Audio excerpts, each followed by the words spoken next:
I hope that you're safe out there. Hope you got something warm, and I hope you didn't have, power cut out during the night. So, if you're like me, it's a Monday morning. I'm going to bet if you're creative and you got a job, you don't love Monday mornings, unless you got a job you love, in which case you're probably not writing your novel, which means you probably don't love it. Or if you're like me, you love planning and procrastinating instead of actually writing your novel. And so, what I thought we'd do is hang out. Welcome, everybody. Hang out, bring your questions. Let's not be alone if you're stuck somewhere, you can't get out, and you're snowed in. My road's completely snowed in. We only have a foot. It's not that much. But they went and they plowed the street and just piled everything up on the sides. Um, Gosh, we got sleet. Sleet was coming down all day yesterday. Hope you're doing okay over there. Not having too hard a time on it. So if you've got a lazy kind of slow Monday morning because you're snowed in or you're stuck, let's hang out a bit. Bring your questions. Let's talk. I've got a little lineup of stuff that we can talk about. One, 2026 trends and predictions for indie authors. I think this is going to be a pretty interesting conversation to kind of go through. I've got a list of a couple of questions from community members in Legend Fiction, and a little bit of a recap on our writing challenge that happened this past weekend. Um, Gosh, that's probably going to take us the whole time. So I think we'll have some fun with that. What is legend fiction? I think that's probably a good idea to start right there. I need to actually record and clip out like a new version of the welcome video, for the website. Not the website, for the YouTube channels. Maybe I'll do that right now. Let's try to be professional about stuff.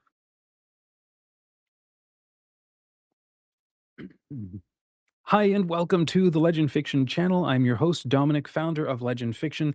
It is a community that I started during the pandemic because I couldn't find a writing community that did the kind of things that I wanted to do, which was a positive writing atmosphere where people didn't, savage each other, but where we actually build each other up and where we're supportive. Two, I wanted shared values. I wanted a group of people who share my values and I'm sharing theirs, and we're able to help each other work on the same projects together. And those values are four simple words. Simple, they're massive words, really. There's the a meaning where stuff has to mean stuff. We're still having fun, but meaning is central. Myth is a big part of who we are because we believe there's these big eternal ideas that keep trying to engage with us. There's the sense of magic. The world is enchanted. We can rediscover and re-engage a world that is a lot more than just meets the eye. And lastly, um, morals, in the sense that actions that incorporate all these things, which is meaning, morality, myth, and all of this, incorporate all that, forces you to make and calls you to make good decisions. And we want stories that are like that. So we built the legend fiction community. Now, I also started this whole community because 10 years ago, I wrote a children's novel. It was my first children's novel. Technically, I wrote it when I was 13.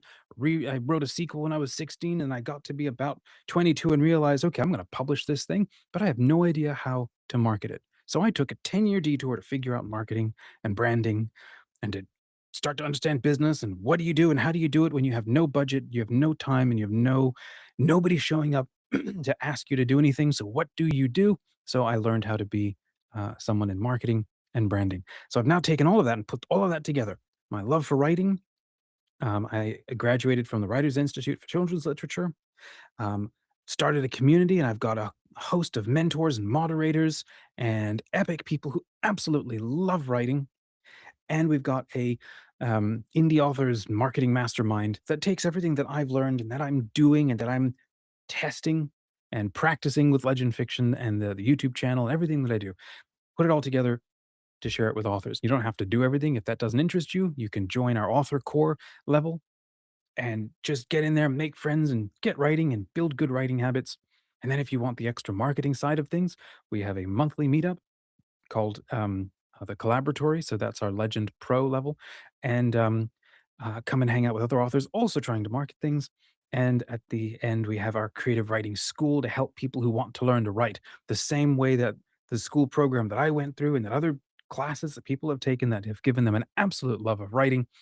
Well, we are now bringing that to people as well. So if you want to skip 10 years of figuring it out and, and a super expensive college degree, getting, getting a degree in writing, you could skip all of that and figure out how to be an indie author, which is what I love and am fascinated by. How to be human, how to be authentic, how to be real, how to build real friends, how to build a real audience, and also how to be smart and positive about the tools that we have available to us. And yes, that includes AI.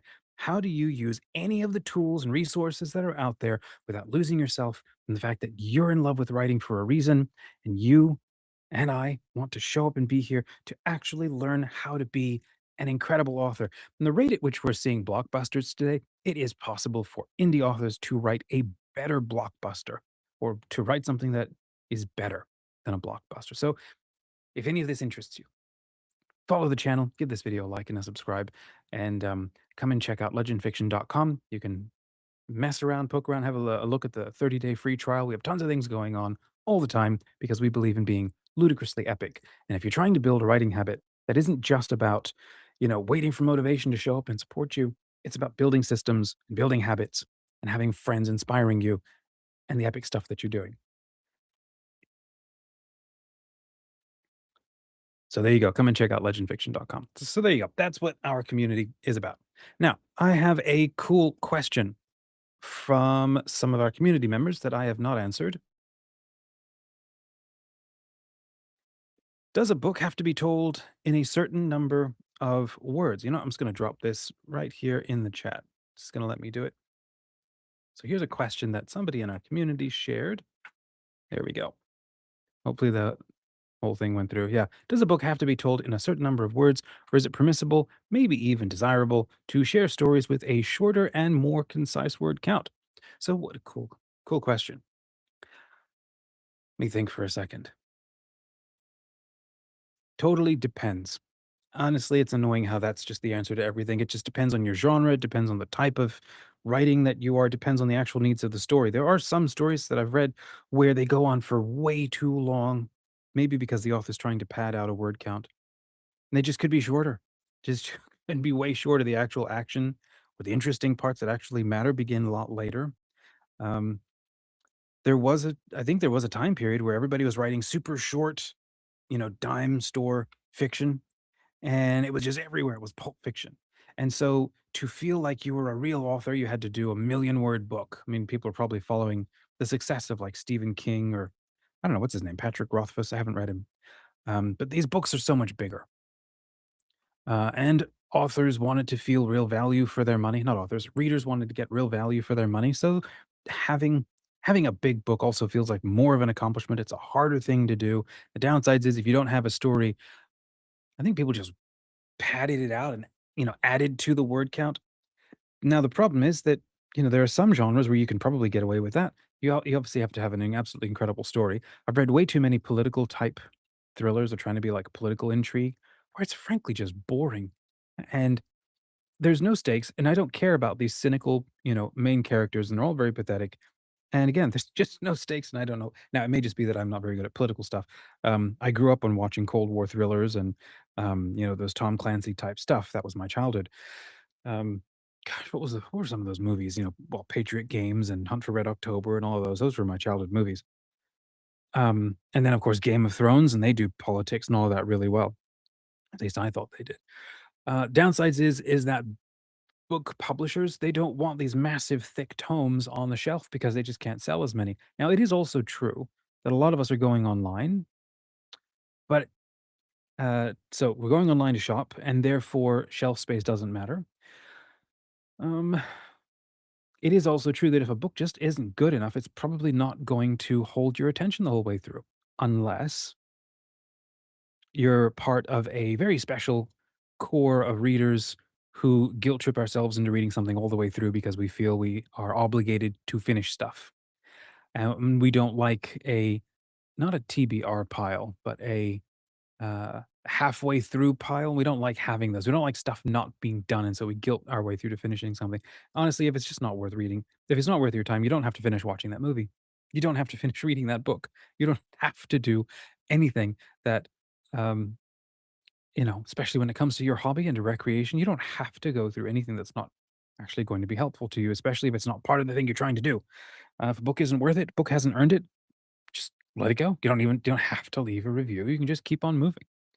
Um, so, does a book have to be told in a certain number of words? No, but genres do have expectations because readers also enjoy certain expectations.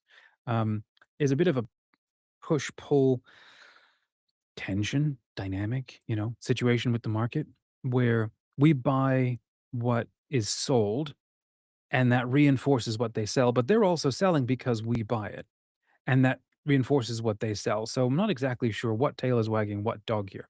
But um, over time and over thousands and thousands of books, which is what booksellers are very smart at doing, unless they're pushing an agenda, but invariably, like if they're looking at the data and they're like, well, if it's a fantasy genre, or if you're writing for YA, what is that? 60,000, 90,000 words? It's probably good. They will finish, they will get through that and they will come back and buy more. If it's a, you know, 200,000, if it's a million word novel for YA, probably a harder sell unless it's what, Alchemized, that new book, which I'm told is pretty fun. That looks like a thick book. So there's always going to be outliers. So it seems that the answer to the question is, does a book have to be told in a certain number of words? Doesn't have to. It's however many words it takes to tell a really good story without really fattening or, padding it out to like try to meet a word count that doesn't actually fit. Is it permissible, maybe desirable, to share stories with a shorter and more concise word count? Now, so again, stories are different to novels. Stories can be, I've seen stories up to like 10,000 words, 6,000 words. That's what we do at Legend Fiction is 6,000 words. Some people do 15,000 word stories. Like these are serious stories. Um, Almost a novella. I think a novella might be 20,000 words, something like that. So if that's what it takes to tell a good story, then go ahead and tell that. If it's an anthology of stories, just go with whatever the anthology is asking for. Like if they're asking for 6,000 words, then do that. If you're writing a part, a challenge where it's 1,000 words, then, do that. So find out if there are parameters for the thing that you're writing. Otherwise, um, hold on, my camera looks a bit dark. Let's turn that up. Um, it just comes down to what your story needs to be told. Obviously, if you do more show as opposed to tell, that's part of your style. There are, if you go back and read a lot of classics, they will do a lot of telling. They will compress a lot of time into a few sentences. You can get a lot communicated that way. It seems the more modern way to tell a story is to be more immersive in the experience of the individual, a bit like maybe like watching a movie. I think we are seeing a lot of how movies are produced, reflecting back on how stories are created. They are very different, but we love movies. And so we craft, a lot of us can craft our movies or our books to be movies plus extra sensory data. I'm not saying that's a bad thing. That's kind of how I like to write. I find it's very immediate and it's very immersive and it's very personal and it's very interior.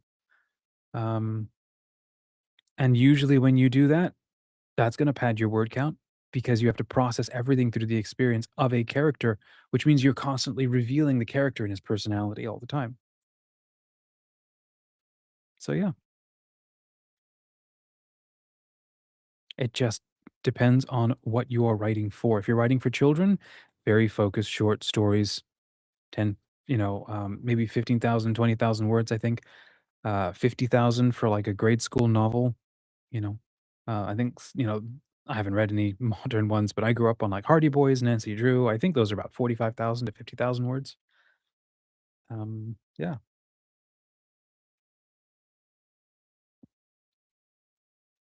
All right. So there we go. We've got the basic skills that every writer needs. Question mark. Now that's a fun question. So let me just drop that in there and we can pop this one on screen. Yeah. What are the basic skills every writer needs? What a good question.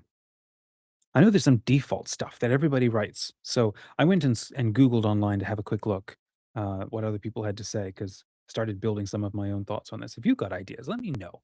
Let me know what you think are the absolute essential skills. Um, Here's one that I thought was actually pretty good. Read and analyze the best stories. Force yourself to practice regularly. Mine ideas from your own life.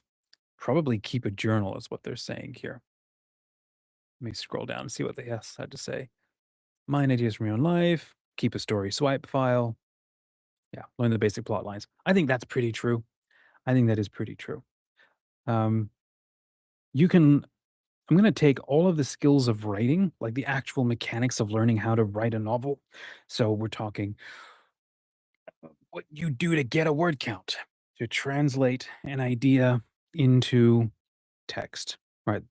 That's a pretty basic essential skill. That's like learning how to, when it comes to paint, do you know how to put color on the canvas? When it comes to writing with a pencil, do you know how to shape letters? Yeah. Do you know how to word good? Well, yeah. So that's a basic skill, and that means having a sense of how to structure sentences, how to do grammar. Okay, so that's certainly a basic skill. Let's put all of that together. How to put words on a page. Have you learned how to do that at all by reading books and by um, writing anything else? So that's a basic skill. You can't be a writer if you have no idea how to write. You can't paint. If you have never practiced or messed around with painting ever. So knowing how to get paint on a canvas is a skill, I think. I think another skill is definitely paying attention to ideas from your own life, learning to pay attention to yourself. As I get older, become wiser, I'm noticing that paying attention to how I process things a lot more, paying attention to how other people go about things and go, "Oh, that's interesting. That could be in a story." Now I can it was always a joke, right?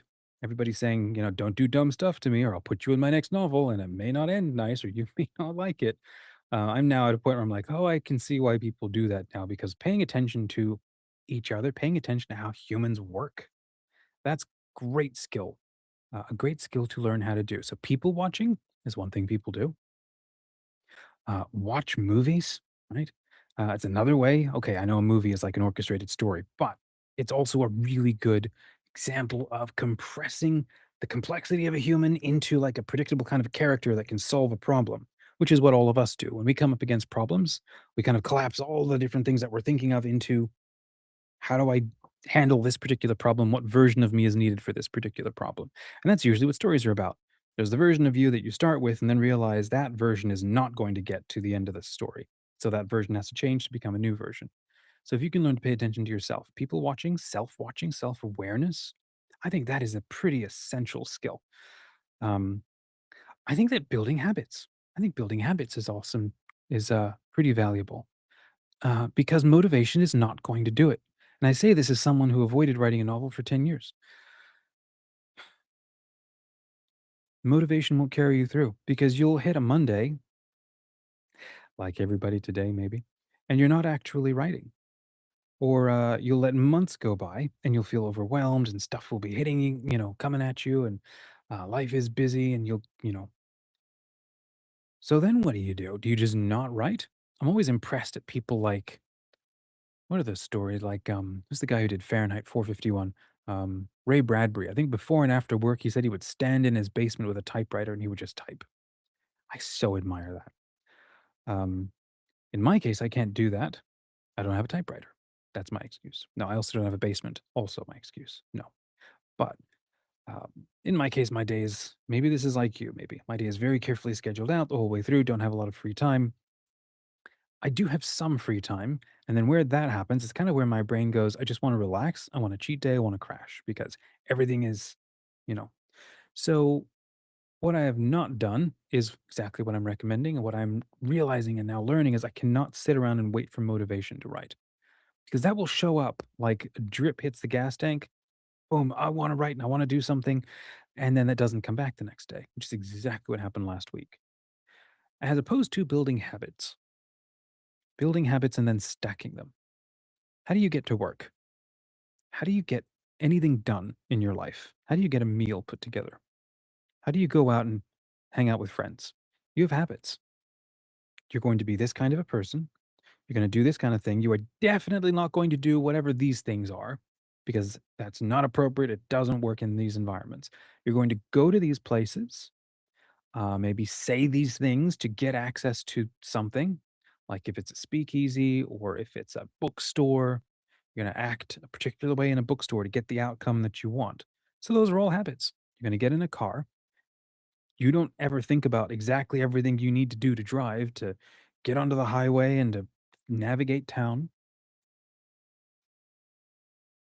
Those are all habits. Those are all habits that you practiced and drilled into yourself until you didn't have to think about them anymore. Well, what if we did the same thing with writing? So that means having an environment that you like sitting down in,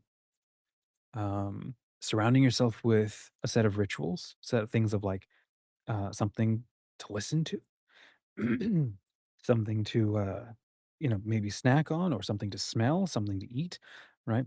All of these are things that you do when it is time to write, and you're telegraphing to yourself um, that you are writing. Man, I'm suddenly thinking, is there a Schrodinger's cat uh, reference that can be made here?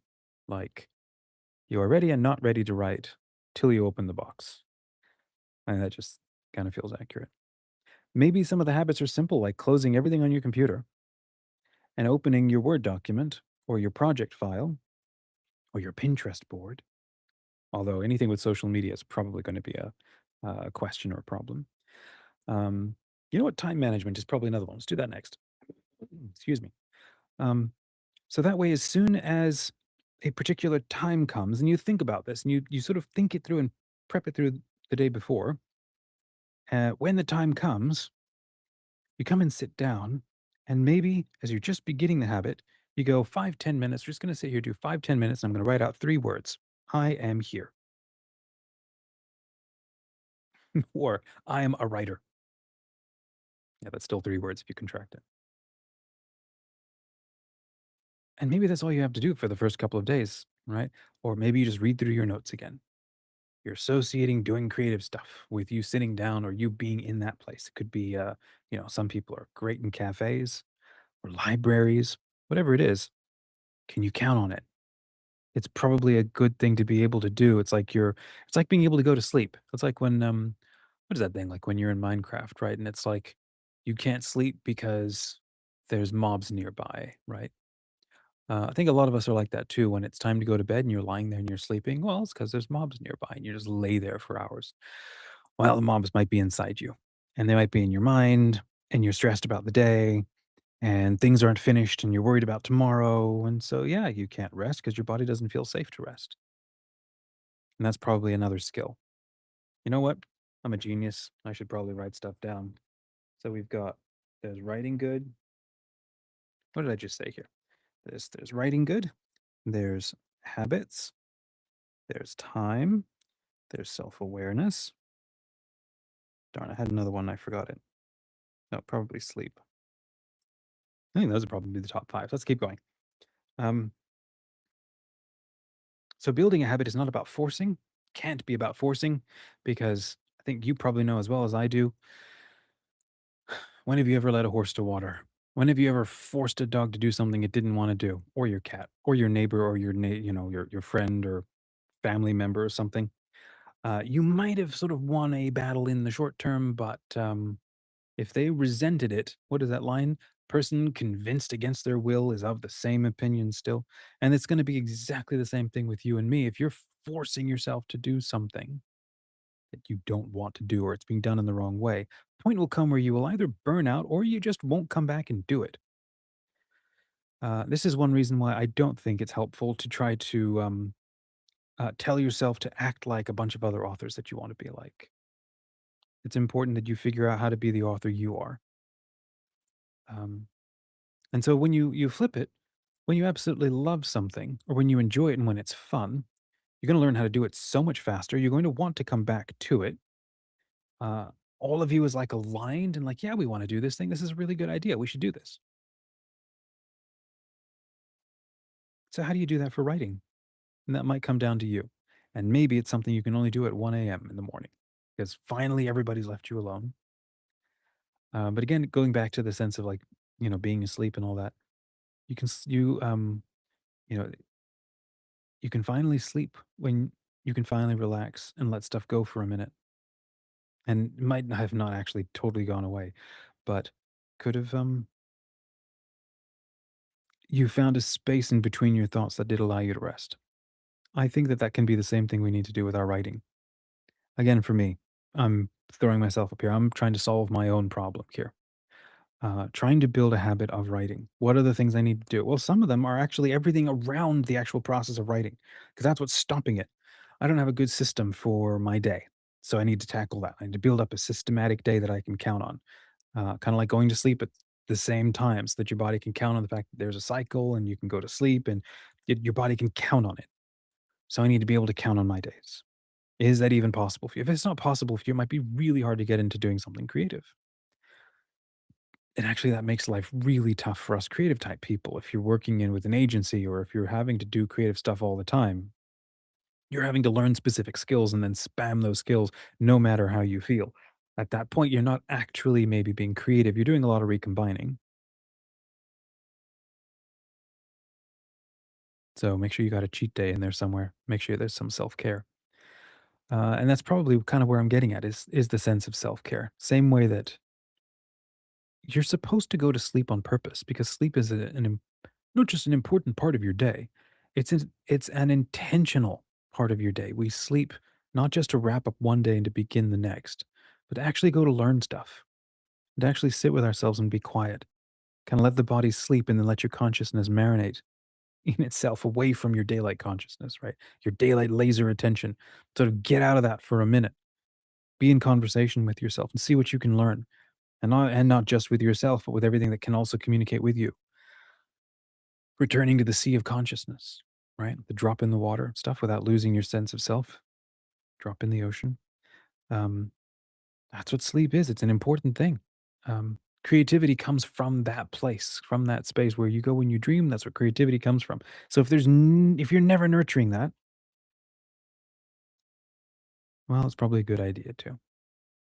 I think creativity can come from a place of urgency, but I think it needs a context of rest. You need like a regular baseline because that's how your body operates. Because if you don't have that, then your body's stressed out. And if it's stressed out, that's going to bleed into the kind of creativity you create. So building good habits, something that your body can count on so it knows when I get into this environment, when this trigger, this time thing, uh, you know, time of the day comes up, I know that I can sit down or I'm going to go to this place. And when I go to this place, I am safe to be here and I'm going to write and I'm going to be able to create and I'm going to be able to show up for this. And I don't have to do this for all the rest of the day, but just for this time. And then when you do that, you will build the confidence and the resilience. I know because it's exactly what happened to me. And I wrote a novel for it was about 2.5 to 3 months before I had a job change. And then that just changed my whole, day sense of my day. And I got like, I don't know, 80,000 words, 90,000 words done. No, 120,000 words done. And then I finally came back a year later and wrote the last 2, 3 chapters. Um, you can absolutely do it. And then I lost my habits because I was trusting in motivation. What fascinates me so much is this that NASA, for example, when they go to train their astronauts, do not trust in motivation because you're going to be up there for like hundreds of hours, maybe even hundreds of days, right? They cannot wait for you to be, motivated to get stuff done. You do things. You are trained in what to do. When this stimulus happens, you respond instantly. You're stacking habits. Here's a baseline of good habits. When this is going on, when I am dead bored, here's what I do. Here's how I handle it. So if you've never thought about those, it's probably a good idea to mess around with that because they've got to come from you. Um, I'm so annoyed by so much advice that's out there where one person gets up and you can totally look at me and say exactly the same thing, but one person will get up and go, well, here's the right way to do stuff. And this is what worked for me. And if you do this, you're going to like, I don't know, make 100,000 in a year or you're going to write 50 books and stuff. And I look at that and I go, I'm not that person. I'm not like you. I don't want what you want out of life. I don't want to go about doing it the way that you're doing it. So I need to go find someone who's like me. It's sometimes very hard to find. Um, so writing habits, figure them out. Figure out writing habits that work for you, that come from you, that work with your energy, that work with your attention. I'm not always sure that forcing it is always a good idea. But hey, some people need it. Some people are absolutely so lazy they need to totally change their lives. Some people have way too much going on that they actually need to calm down and de-stress and stop saying yes and to everything maybe, and they think about, what do you actually want to do? I think something that changed for me this past year was I had a dream, and I remember in the dream I died, and I remember feeling the second thought was, oh no, I'm never going to be able to write all the things that I wanted to write. And sometimes when people have those, those recommendations, like imagine yourself in your last day, what's your biggest regret? If everything continued as it was now. And I remember always thinking, wow, my biggest regret would be that I never wrote the things I wanted to write because I kept putting it off. Um, because I didn't allow myself time to be bored enough to be able to show up for myself and write. And I think that's a major problem with our modern world, isn't it? We're always on. The news cycle is always on. Everybody else seems to be always on. Instagram celebrities are always on. Everybody's live streaming. Well, you're creating content. Netflix is always running. It's like everything is constantly humming. I've got this metaphor that seems funny these days for me, in that we're like born to be hobbits and we're dropped in a Warhammer 40K Everwar. And we didn't evolve to function that way. There's a show I like watching, All Creatures Great and Small, and it's like watching hobbits putz around with each other and try to figure out how to navigate human relationships and care for animals and care for each other and introducing new things that destabilize how to go about trying to create a home, and it's all about friendships and marriage and family building and trying to build a good world. And honestly, I look at that and I go, that just looks like the human ideal. We're able to do stuff like, what is that series? Suits, right? We're able to do stuff like Terminal List, high powered, super intense stuff, but that is not the human baseline. Um, to have an always on news cycle, feeding you news and then reactions to news from all over the world, it's pretty awful, especially when a lot of it you can't do anything about, which is why we elect people to make decisions for us, or why there are bigger organizations that pay attention to this stuff. But if you're stressed out, and if you're not centered, and if you're not here because you're everywhere else, what good are you for yourself or for anybody else? It's funny, I think I've been reading spirits into the topic of spiritism lately, and somebody asked a spirit at one point, what do you think about, what are they called? Um, People who go live far away from everybody else, like you know, uh, like a monk, right? Um, Not eremitic. There's another word, not hermetic. Forgetting the word, but they go and they live super far away from everybody for a super long time, and they says, "Is this a good idea?" And then the question or the response from the spirit came back was like, "Well, what good are you to anybody? Like, if you genuinely have good gifts and charisms, um, you have them for you in the service of the ultimate truth of what life is, and you're supposed to put it at the service of helping everybody else. So if you've completely cut yourself off and you're far away from everybody, what good are you to anyone? Okay, maybe you need to do that for a while to figure yourself out, but then you come back. I don't know. I thought it was such a great thought and great response. Now, I mean, if you end up creating a whole new city or a whole new village kind of grows up around you because you find a good place where you need to go, you know, if you're doing it to get away from other people, I'm not sure that you've actually solved any problem. You basically ran away, bricked yourself up into a cell, and now you're locked in with yourself.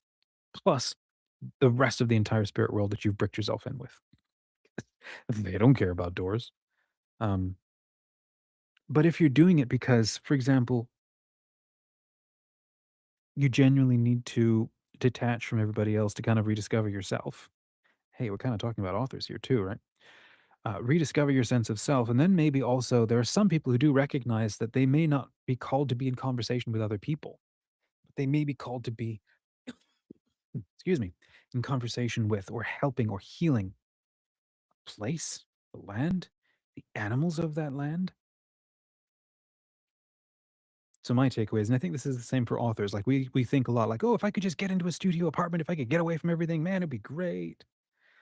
And the question then is, um, what kind of an interesting person, what kind of a helpful human being are you going to be if you're like running away from dealing with every other human being ever?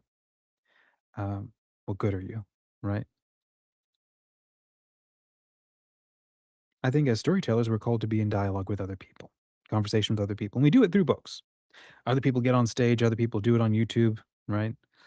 Authors do it through books. We sit down and we think for 10,000 words, 100,000 words. This is a really fun experience. Even stories that are really fun and mindless, you know, they still are saying something about the world. This is the way the world is. For example, murder procedurals, right? They keep being recommended to me because I'll keep dipping into like gritty noir stuff and then I'll come back and they keep showing up, these murder procedurals and whatever. And then I'll just realize I don't actually want to watch all of these for a couple of different reasons, but I actually kind of like the, Maigret, Miss Marple sort of thing. The worldview that these things are sharing over and over and over is that when something bad happens, good people or people who want to be good are going to do something about it. And that's a world worth living in. They're going to try to do the best they can to create a safer world. I don't think you had murder mysteries in ancient Assyria or, or any other, kind of culture. We're fascinated now in that it's like murder mysteries, like all of these are a taking seriously that line, from Genesis where Cain goes, "Am I my brother's keeper?"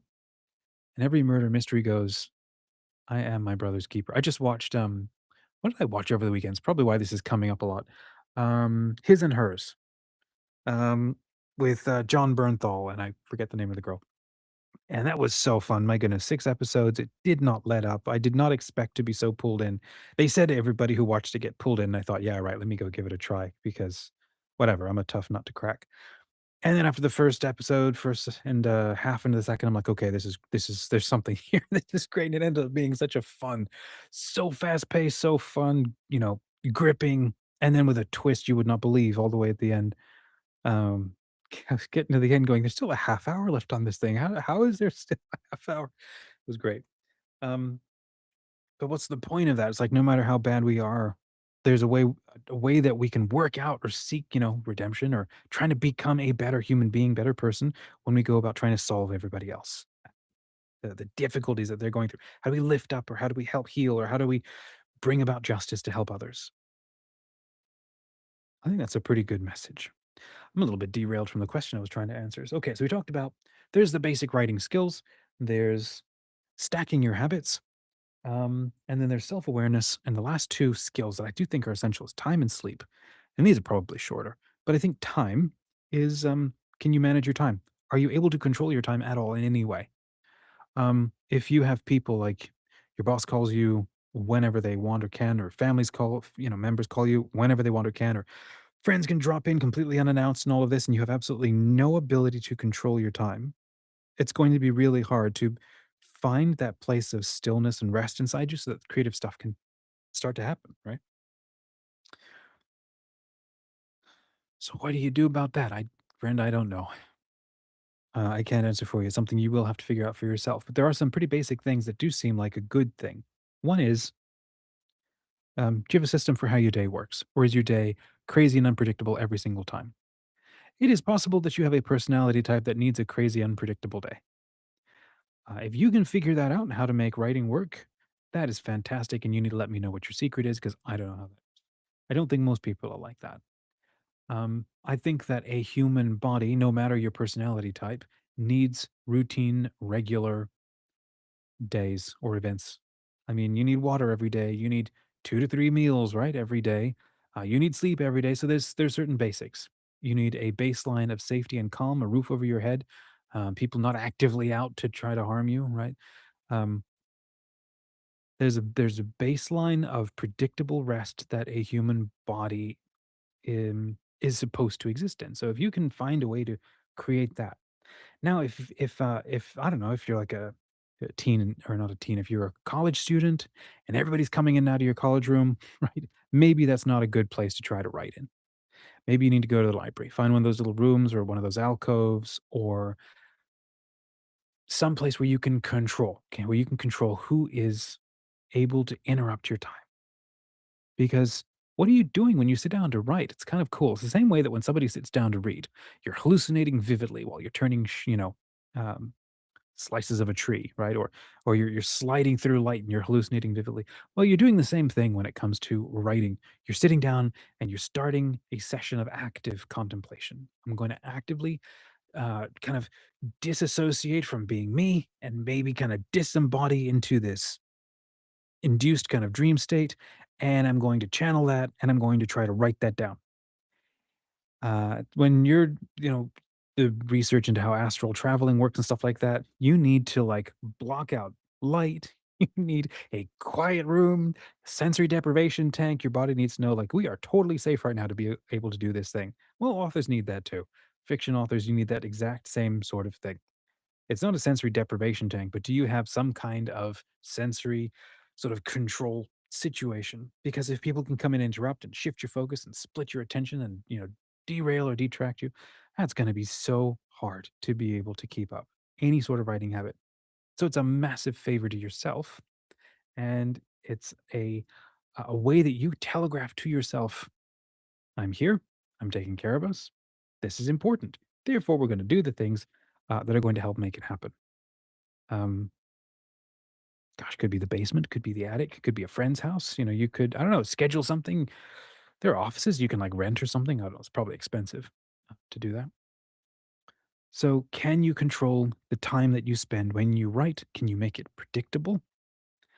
Um, and then to be able to do that, that also means this is why it's a skill, one of the basic skills every writer needs. It's a skill that you'll need to apply to the rest of your day. How do you manage your time? Because if you have no boundaries, and I say this as an ENF, but I just redid it over the weekend, the Myers-Briggs thing. ENFJ. Yeah. We're very bad with boundaries. We do not know how to say no. We like to save everybody. We like to pay attention to everything. Sometimes we have really nice things to say, and if you think so, say hi in the comments. But we sometimes have helpful things to say.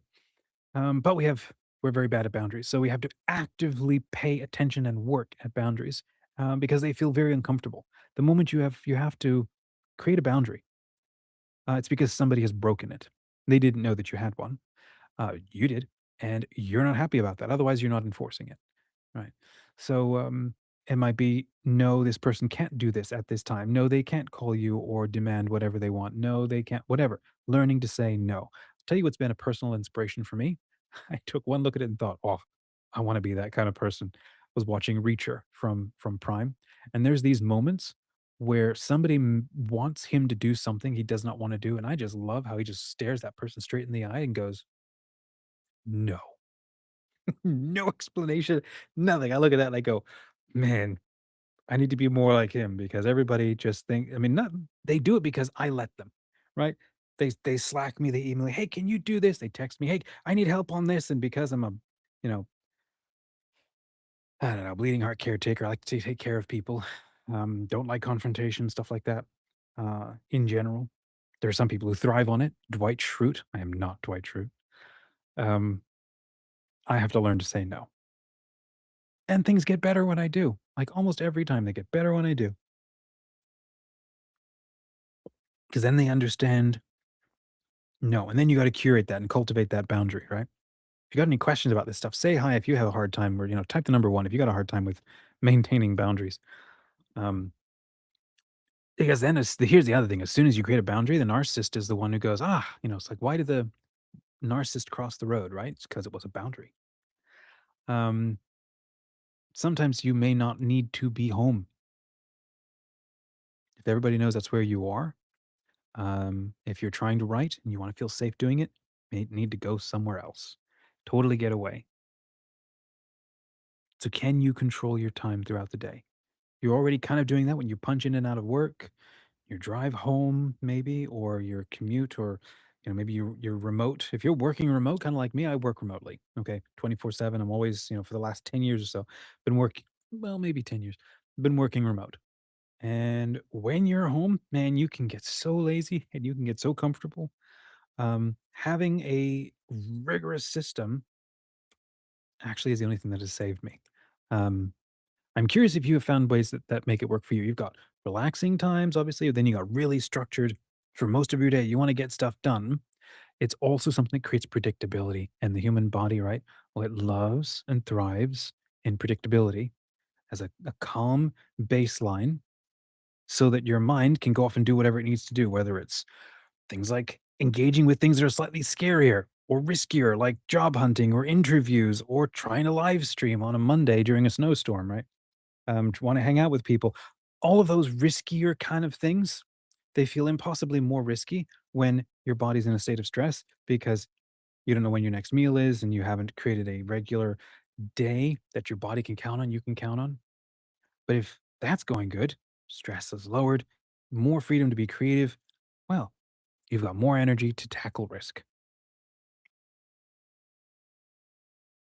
Stuff doesn't feel as risky because you feel braver, because you're calmer, and creativity and writing is probably more accessible. And then the last thing is going to be sleep. And we sort of touched on that a bit back. Um, Gosh, what to say with sleep? You absolutely need it. And I totally understand revenge bedtime procrastination. It's also fully possible that you're not supposed to go to sleep at that time. So knowing your chronotype, I think, has become increasingly valuable and important, and it does change over time. So what's a chronotype? If you've never heard of it, it is according to who you are, kind of the type of body that you have. You're supposed to be asleep at a particular time. Some of us rise with the sun. Some of us rise way later in mid morning. Some are way after midday, and some rise whenever we want, and it's kind of crazy. Um, what does that mean, though? It means that your peak energy hours, maybe when it's easier to get into flow state, happens at different times of the day. So if you're like a bear, which is kind of what I am, although that's kind of changing, I might just be because I'm really tired though. If you're like a bear and you wake up really early, peak energy time I think is mid to late morning. If you're like the lion and you awaken, mid morning, I think what is it, midday to early afternoon is your peak energy. Um, and then the wolf is like you might stay up really late, and then your peak energy hours are like late afternoon, maybe early evening. And then the dolphin, because the dolphin has a bicameral brain, it can like switch off one side of the brain to sleep, and then it switches off the other side of the brain to sleep because it's constantly swimming or something. They're just weird and amazing. And so there are some people who just can do whatever they want, sleep whenever they want, and they're perfectly fine. How long they can keep that up for, I literally have a serious question, but apparently they can, and they just sleep when they need to. Um, so it just seems like accepting all of that and then building that into your daily habit means knowing when your peak energy is. I hope that you're able to like control that time when you have your peak energy. Maybe that's what you can put towards the most important things in your life. And if it's writing, I hope that it's something you can put towards that. So if you're a early riser, early to mid morning, then or something like that, Google it, chronotypes. Find out your peak energy time. Can you schedule your writing session around that time? I'm literally at a point where I'm just turned 38 last week, and all of a sudden I'm sleeping in a ton. I can't seem to get up early in the morning. Now I did I had a tooth come out. I had some surgery, so I may just be more generally tired. But I need to now rebuild my habit of getting up early, feeling like I can get up again. It's also possible winter can change things. It used to be I'd get up, really quite early in spring and summer, falls, and take an early morning walk. So I probably want to rebuild that habit. But there you go. If you if you know when you are best able to sleep, and you might be, if you're like in college, somebody who sleeps or doesn't need to sleep until like 2 in the morning, and so your best energy time is when you guaranteed everybody will leave you alone. So you sleep later, you sleep then. So those are the 5 things that stand out or come to mind for me, the 5 essential skills, and they seem kind of rote and funny, but it seems to me if you I mean, obviously, there's loads of other things you can stack in here, and if there's other ones that you think I've missed, please let me know. Maybe we'll come back and do a part 2. 5 more essential skills, right? But I think that, yes, there's learning the basics of writing, but also sleep can be something just as hard to figure out and then maintain and adapt to. If you can learn the skill of what are the things that you do to tee up a good sleep, like, um, you know, reducing blue light in the evening, darkening your room, not drinking stimulating stuff like 8 hours before bed, right? Caffeine and whatever. Um, doing calming activities at nighttime, having a predictable time when you do it. Like if you can do all of those things, you're going to have a much easier night. So now you got to learn and navigate your day and build habits and systems around that too. So that's why I say it's a skill because it's something that will then continue to change when you least expect it. And your day's going to be really awful. And then some days it's not going to work at all. And then you give yourself grace and go, I am not sleeping right now. And so this is just the way it is. And I'm going to do my best uh, on the morrow. So the 5 skills, again, writing, good habits, which is intentional habit, stacking and trying to create systems so that you're not relying on motivation to write because motivation never shows up when you need it to. Time, can you control and manage your time? And that means maybe being able to set boundaries. Um, Self awareness, paying attention to yourself, paying attention to other people. How do they think? How do you think? And more often than not, we get into a story and we absolutely love a story.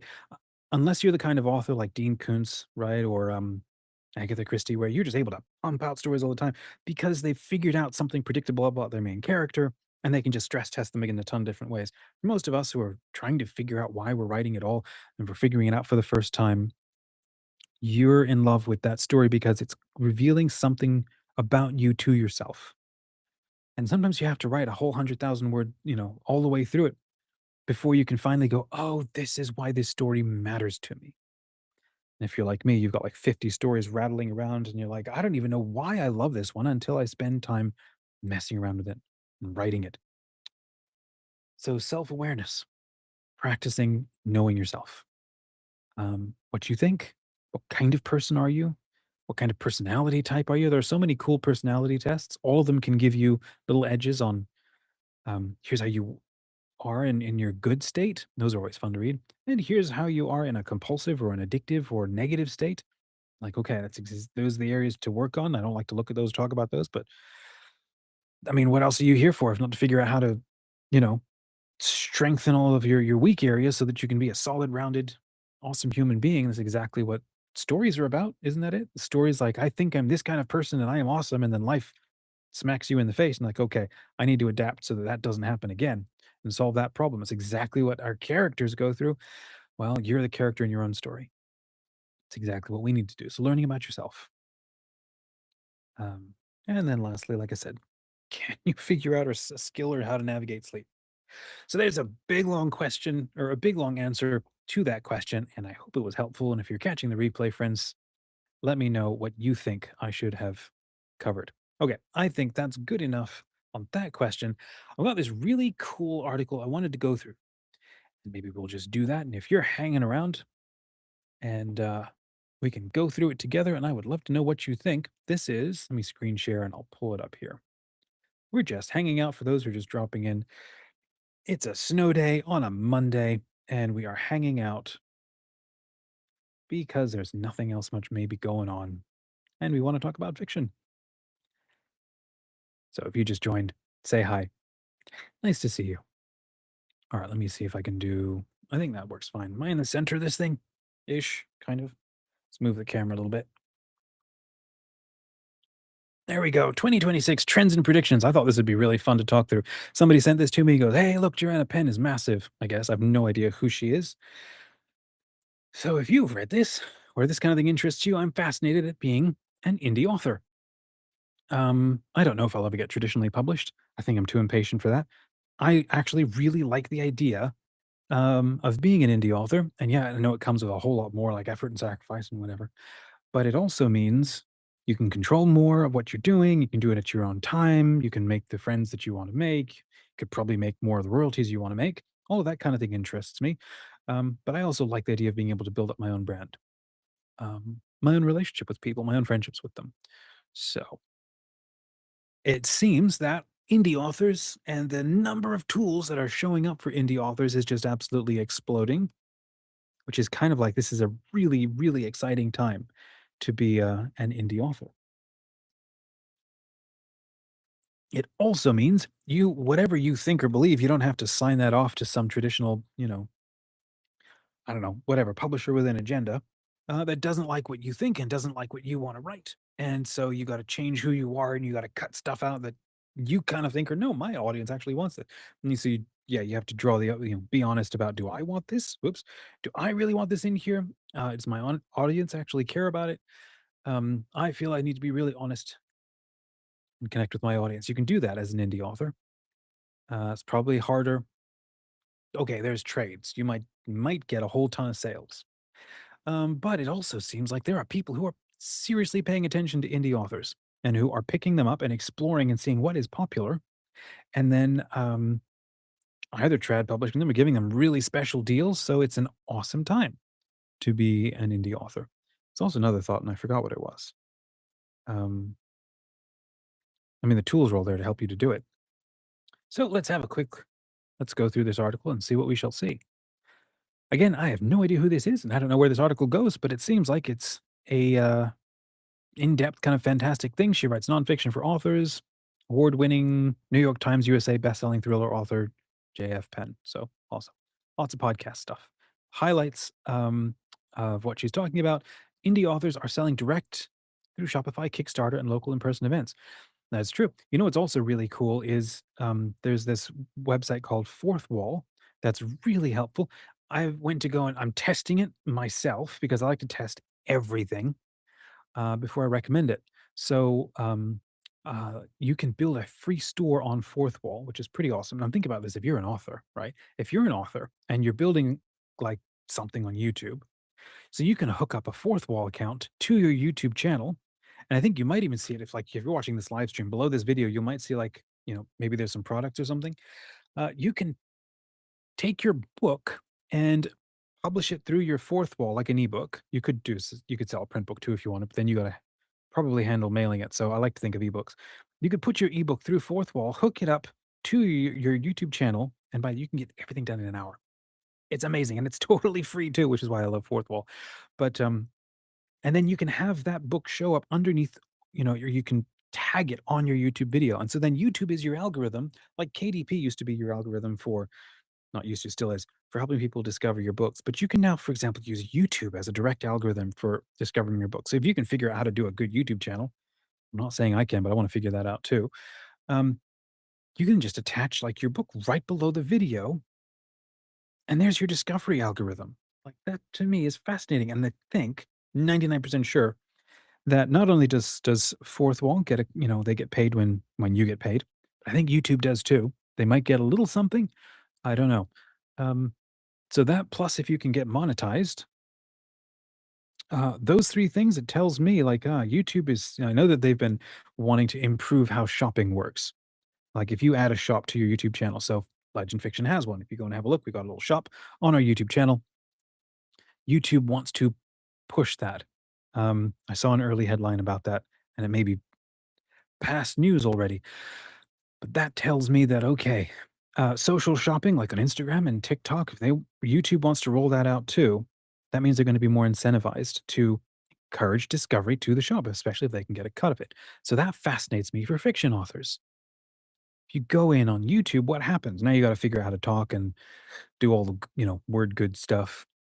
Um, but that's what's also so interesting to me right now, kind of why I'm hanging out this live stream with you. And if it's helpful, say, type the number 1 in the comment. Um, There is so much slop going on. It feels kind of impossible to stand out.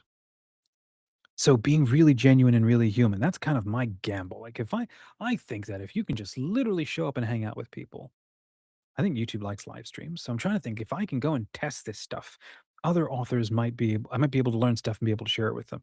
So that's why I'm doing it. Um, Live streaming and being real and being authentic and just human. I think that is insanely valuable. It's what I want. It's what I'm interested in. I think a lot of us don't. We're a little bit tired of the super curated stuff. We want stuff that's real, and that's how you stand out when there's slop. It's my working theory. Because I mean, yeah, I could still be slop, and I could be as a human sharing stuff that isn't helpful. How many YouTube channels like that out there? Tons. So that's why I like to test everything and then hopefully try to share it. And hopefully you find it helpful. Um, so that's just it really interests me. So we're able to sell direct through Shopify, Kickstarter, and local in person. Here's the other thing about Shopify. I didn't know about this. until recently, in the last 6 months or so, Shopify has a super cool app baked into it called Collective. Now, I've not messed around personally with Shopify because I don't have something able to sell and a whole system to keep selling it, because otherwise it's like, what, 45 bucks a month? And so that's a fee that I just don't really want to make right now. But if you do figure out a distribution, like a way to keep reaching people so you can keep selling stuff, Shopify has a tool in the back end called Collective, and that allows you to take products from other stores and then show them in your store. It's a bit like, I guess, like drop shipping or something, although I'm not in love with that as an idea. But you could take like stores that you endorse and then showcase them through your store.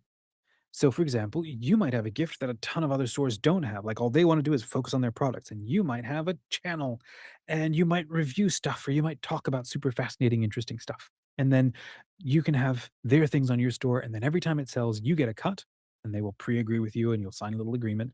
And it can be all automated very nicely. And then every time something sells, you get a cut. And then they just handle all the customer support and fulfillment and all of this stuff. That to me is absolutely so cool because it makes it so much easier for you to bring the kinds of things that your audience wants that's really helpful and interesting to them. You don't have to create everything that they need. You can get a cut, providing them the resources that's helpful to them. If you're selling your book direct through Shopify, you keep basically all of that income.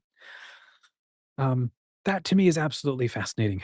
That's a future for indie authors we have never had before, which comes to the sort of the big thing I need to keep chewing around and tackling is we're now in an era, we're in an age where an indie author can be a one-person production studio, which is fascinating to me.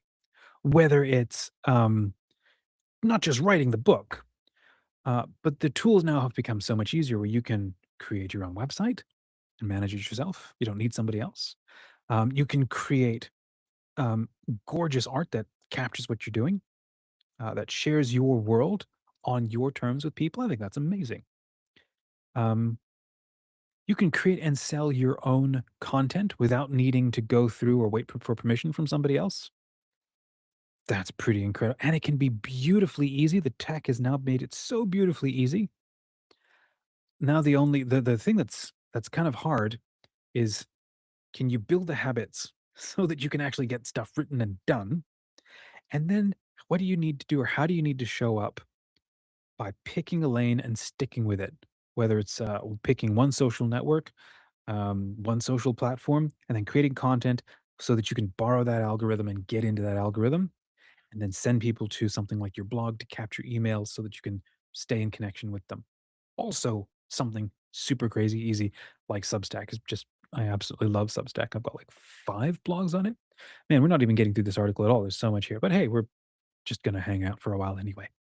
Okay, AI powered search will start to shift, whoops, elements of book discoverability. This is going to be so interesting to get through. Agentic commerce, I don't quite know what that means. I think that means being able to tell a bot to kind of go shop for you, which is kind of interesting. There's AI assisted audiobook narration will go mainstream. I don't know what I feel about that. I kind of really love actual human voices.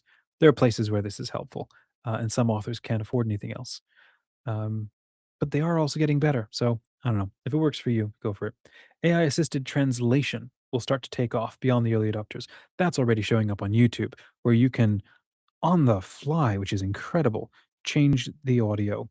Uh, which I mean, I watched a podcast recorded in Portuguese, um, like a month ago, and I had it instantly translate into English, which was, I mean, that blew my mind because now all of a sudden there's like entire aspects of human conversation that I would have never been able to learn from. And all of a sudden now I have access to them because of instant translation.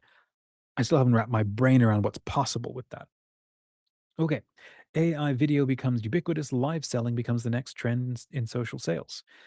I'm very interested to see what happens with that. Um, AI video becoming ubiquitous, yeah, that's the thing. We're gonna find ways to do it well because there's a lot of ways where it's showing up as slop. It's just like a hack and people doing, dumb stuff with it. But there's also ways where we're doing really cool creative stuff with it. So again, finding a way to make it serve you as the creator.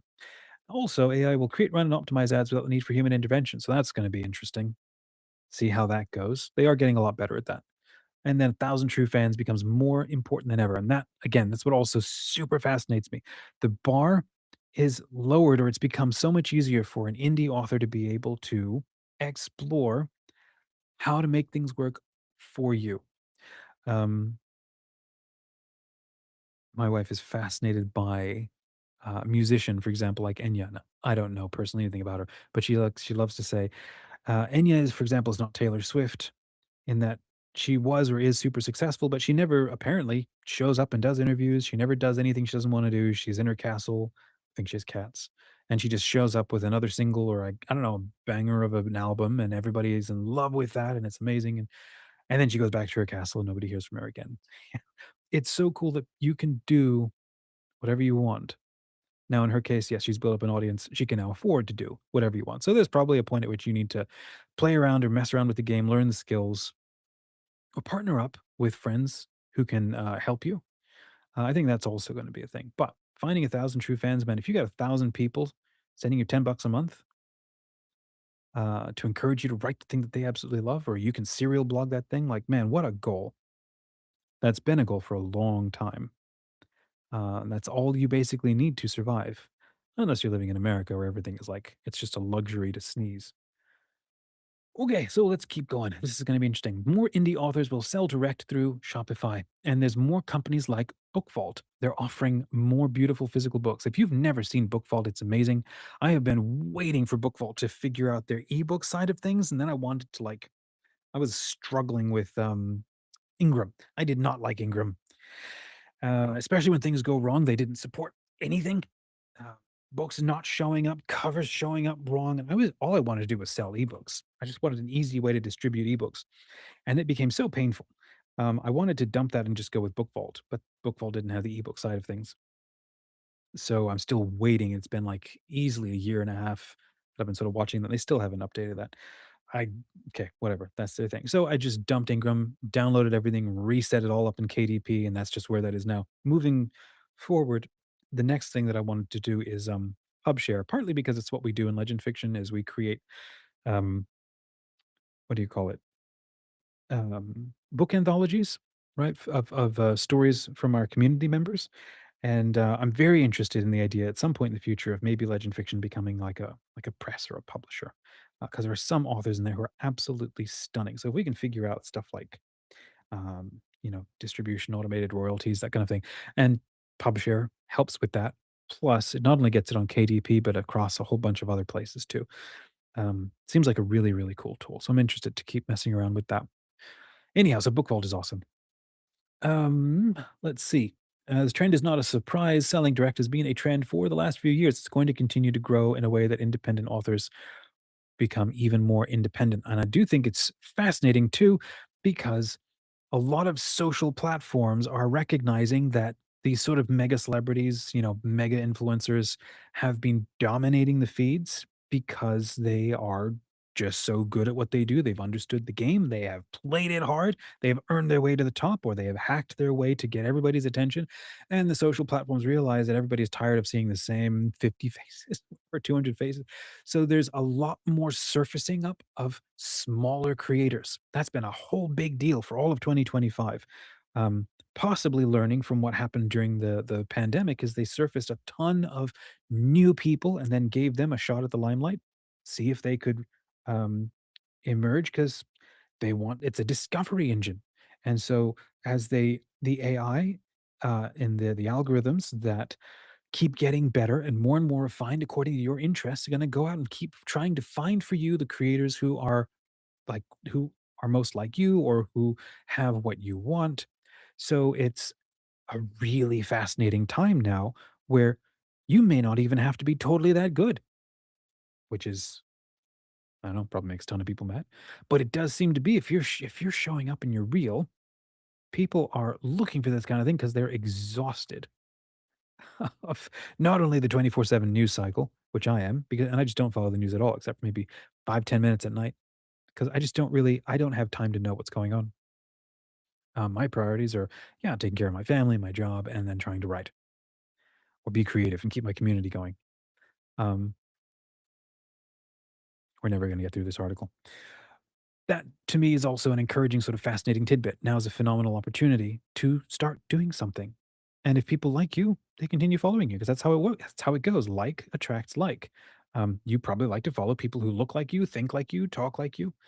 And sometimes you're putting up with someone who, you know, thinks like you, but doesn't talk like you, doesn't look like you, and you want more of that additional connection, or you just love the expertise or experience that some specific person brings. And so that's one reason to encourage people to start doing stuff and to share something, whether it's a blog or a podcast or a YouTube show or something. Invariably, there's going to be somebody out there who likes what you like and who wants to see what your way is for going through things. Okay, so the written word media survey from December 2025, 30% of authors are selling direct already. 30% say they plan to start. Among authors earning over 10,000 per month, half sell direct. I mean, that's pretty phenomenal.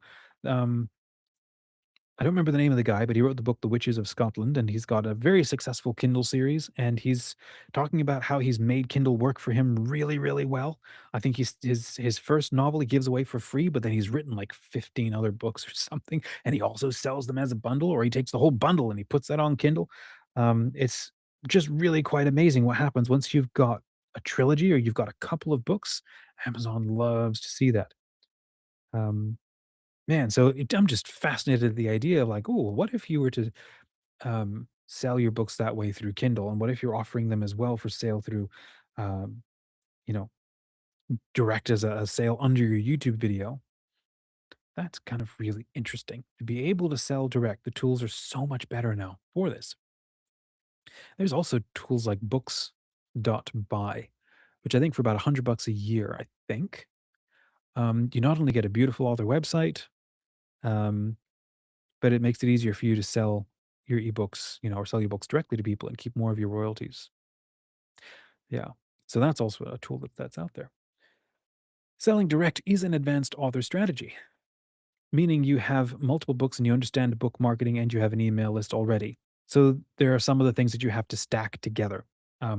I am part of my thing, and see, you know, flex my own book here because I wrote the book on it, trying to figure out my own process, right? So I wrote a book called Start Your Saga Brand, and it's the relentlessly helpful guide for total beginners and visionary founders to build a brand with no permission, no budget, and no limits in just 100 days. And the idea was I don't like waiting for permission from anybody, and I don't have any budget to do anything. Um, so I'm just going to go do it. What happens? I'm a creative person. Authors are creative people. Can we figure out a way that is free that allows us to get going really quickly? What are the best tools? And so I'm an early adopter. I love to test and explore tools constantly to see what's going on, see what's possible, see what can be really helpful for people. And I like to then go and test it immediately. And if I love it enough, it becomes part of my stack. And then I just am desperate to find some way to talk about it and share it with people. So, uh, understanding book marketing and then having an email list or some guaranteed way to reach readers. Honestly, I can't get past an email list. I think that that's still the best thing, the best way to control a one-to-one relationship with people. And you can still show up on all of the socials, but you do all of that to send people to your email list if they're not yet ready to buy, and you give them a little gift to encourage them to get on. Um, Kindlepreneur reports 66% of authors who are selling direct have more than 5 books. 46% have more than 10 books. So man, there's that whole thing again. How do you get to a point where you're writing more than one book? And that's something I want to learn, and something that we're doing in our community. Now you can start with the small table at the local event with a limited number of books for sale, but if you want to sell direct, you need to consider all business aspects. Now it's not a silver bullet, it is much harder to work. You can just upload to Amazon, choose a Kickstarter campaign or um, well, whatever you do, whether it's a Kickstarter campaign or a Shopify thing, or if you go to a conference or a fair.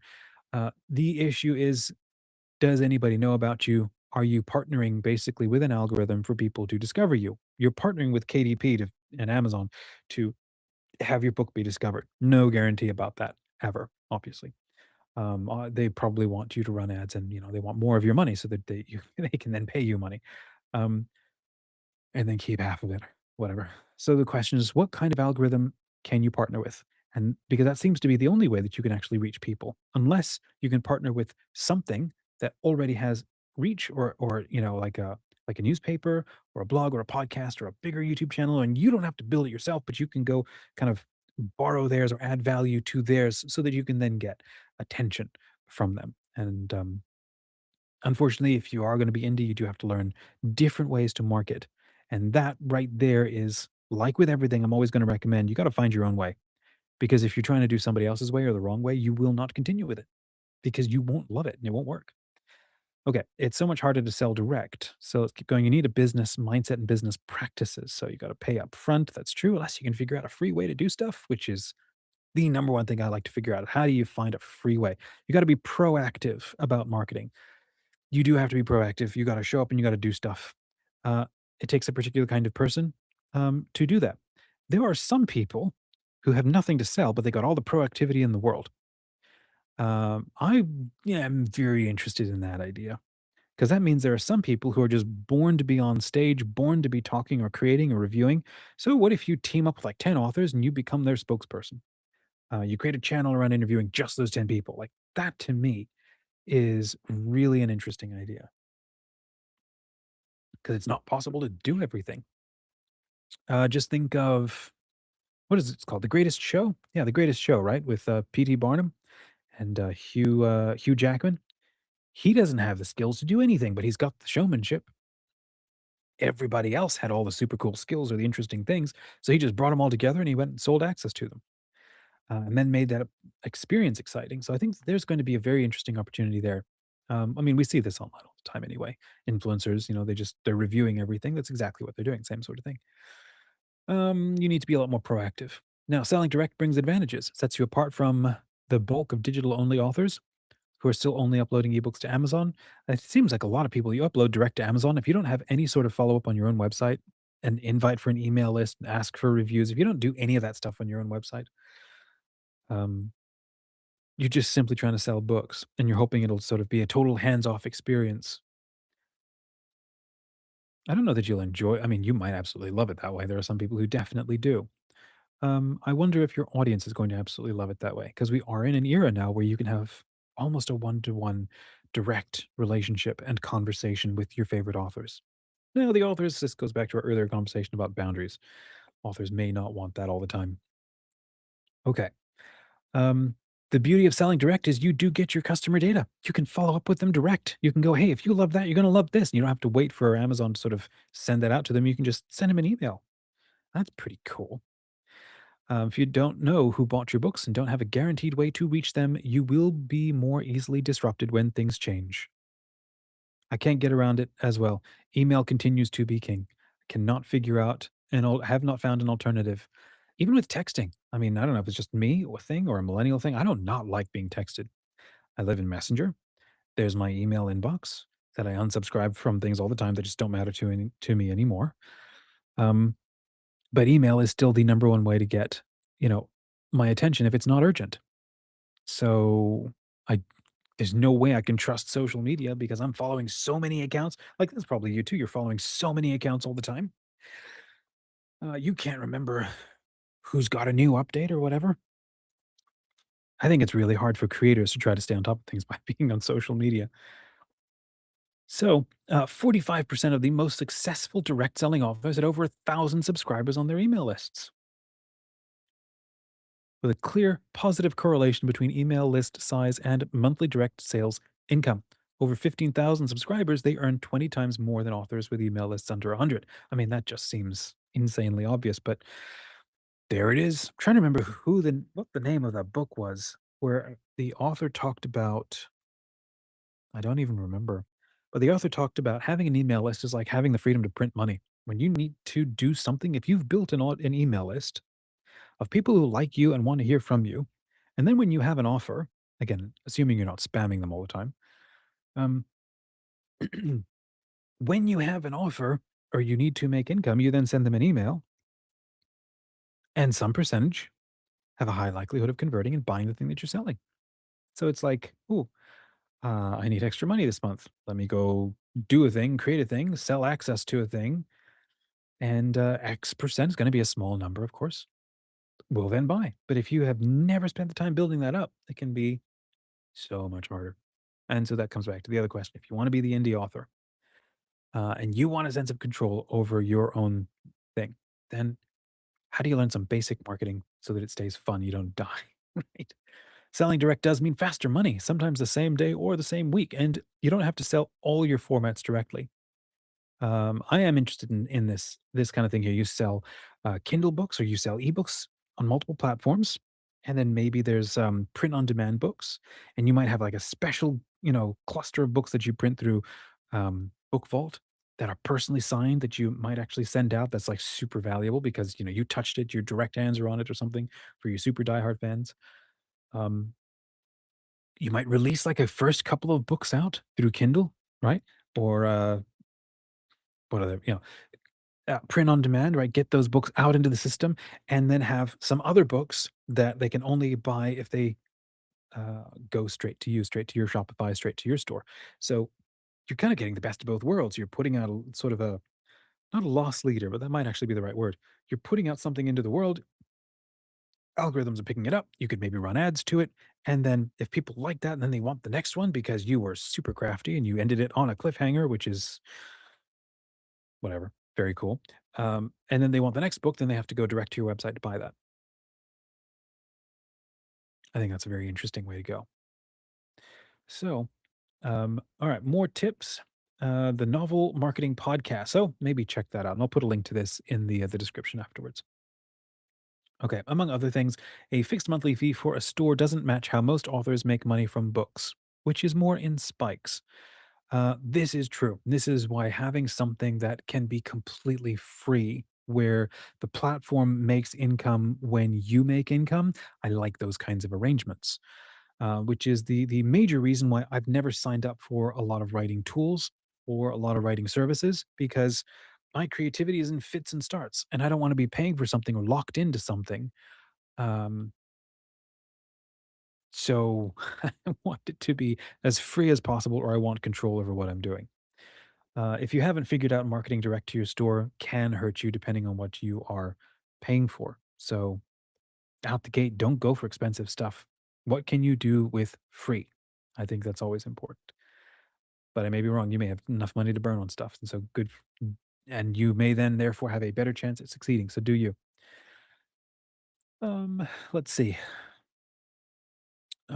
Kate Elton, new CEO of HarperCollins, says we're seeing global success with responsive, reader driven publishing, subscription boxes. That's, I have no idea how to get into that. That's so interesting.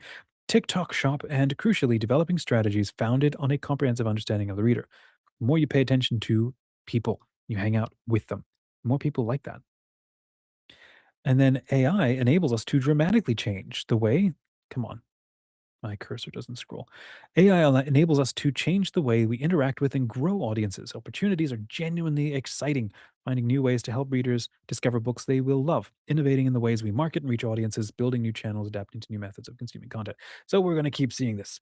AI is fantastic in this sense of being able to like study your profile, study your activities, learn you, and then pair you with the content or the ads or the resources or the things that have a chance at improving your life because you might actually buy them. And obviously, you probably, unless you're, compulsive buying or just, having fun buying, most of us are budget conscious, stuff like that. So finding the right thing that's going to inspire you or induce you to part with your money is the number one job of a ton of these algorithms. And so you are partnering or asking that algorithm, study my book beyond what I said, study the things that are in it that I haven't even thought of that my readers are going to absolutely love because it's already ingested billions of profiles of people. It's like take my product and put it in front of the right people that I might think that this is my audience, but the AI black box might go, this product, once I've studied it and ingested it, is more likely to be sellable or it will resonate with this group of people. And then it'll go and test that. So, partnering with AI when you're trying to contact the world uh, just really was the next, it just needed to happen. It's this tech that needed to exist. Um, so, there you go. It's going to shift and improve elements of book discoverability. And of course, it's going to be the same thing for absolutely every tool and app and software and whatever. So, I don't really need to say too much more about that because I basically just said that. So we're going to skip sort of this part. Um, this is interesting. I'm curious to see where this goes. So Joanna Penn says, I expect some authors and publishers to be paying for AI traffic rather than blocking and protesting them. So that's kind of interesting. The same way that you're paying Facebook to run ads, it would make sense at some point once AI becomes good enough to pair your content or your books with the right kind of audience want to hear or see from you. They're going to want to gate that access because it's basically advertising, and it's an advertising that is more accurate than hit and miss advertising or social ad stuff that's been, to date. And I say that given the last 10 years of really smart ad systems that Meta has and so on, Google has, now that they're doing AI, it's able to be even smarter because it can understand intent a lot more than, and it can predict things a lot more accurately. So of course it makes sense they're going to want to gate access to that because the likelihood of it being successful is now exponentially higher compared to the past. So it just makes sense that they're going to do this. So yeah, she got some recommendations here. Check your author name when your books are surfaced when you search on chat. I think a lot of this is going to come down to is your website indexed properly. I think that's probably going to continue being like a standard thing. Um, have a good website that's indexed well. I really love tools like One Page for websites. They're taking AI quite seriously as part of their process. So, um, neatly indexed pages that all talk to each other well, that are connected to all of your resources. It's like the hub for you online. It's got good content that describes what you do, and it can help you with that. Uh, if you do that kind of basic stuff, and you can just partner with a tool that's going to help you do that, which is why I love One Page. You know what? I need to be setting up affiliate links for all of these tools that I keep endorsing. But they're all the tools that I love. They're all the tools that I'm using. Um, some of them you pay for, most are free because I like free. You do if you use really good tools, it's going to make your life so much easier. I was actually so impressed by somebody who was searching. Was it DeepSeek over in China? And she discovered that my name had come up, and she sent me a DM like, "Hey, I learned about, the fact you're an author and also you like to talk about AI and stuff." Um, I thought that was genuinely cool. So somehow there's some sort of indexing that's happening, and I have never checked to see how my GEO is showing up. What is it? Generative engine optimization or something? All right, let me see if I can keep scrolling here. So that's going to keep. Yeah, the boundaries of AI will become clearer, enabling publishers to harness its benefits while seeking to safeguard the intellectual property rights of authors, illustrators, and publishers. There you go. So we don't want stuff being ripped off. All right. Blah blah blah. Then we're going to get agentic commerce. This is not as interesting to me, but I don't know. It might be absolutely fascinating for you. AI is going to find out what you want and may buy on your behalf. I have not messed around with this. If you have, I'm fascinated to know how this might serve or help you. Let me try and zoom in a little bit. I'm not able to see this too well. Zoom in. There we go. I have not figured out what it's going to be like to have an AI go and buy for me. I do love one click or one tap checkouts. I mean, that's kind of getting there too. Maybe telling Alexa, hey, go and buy me the next book from something. That's kind of interesting.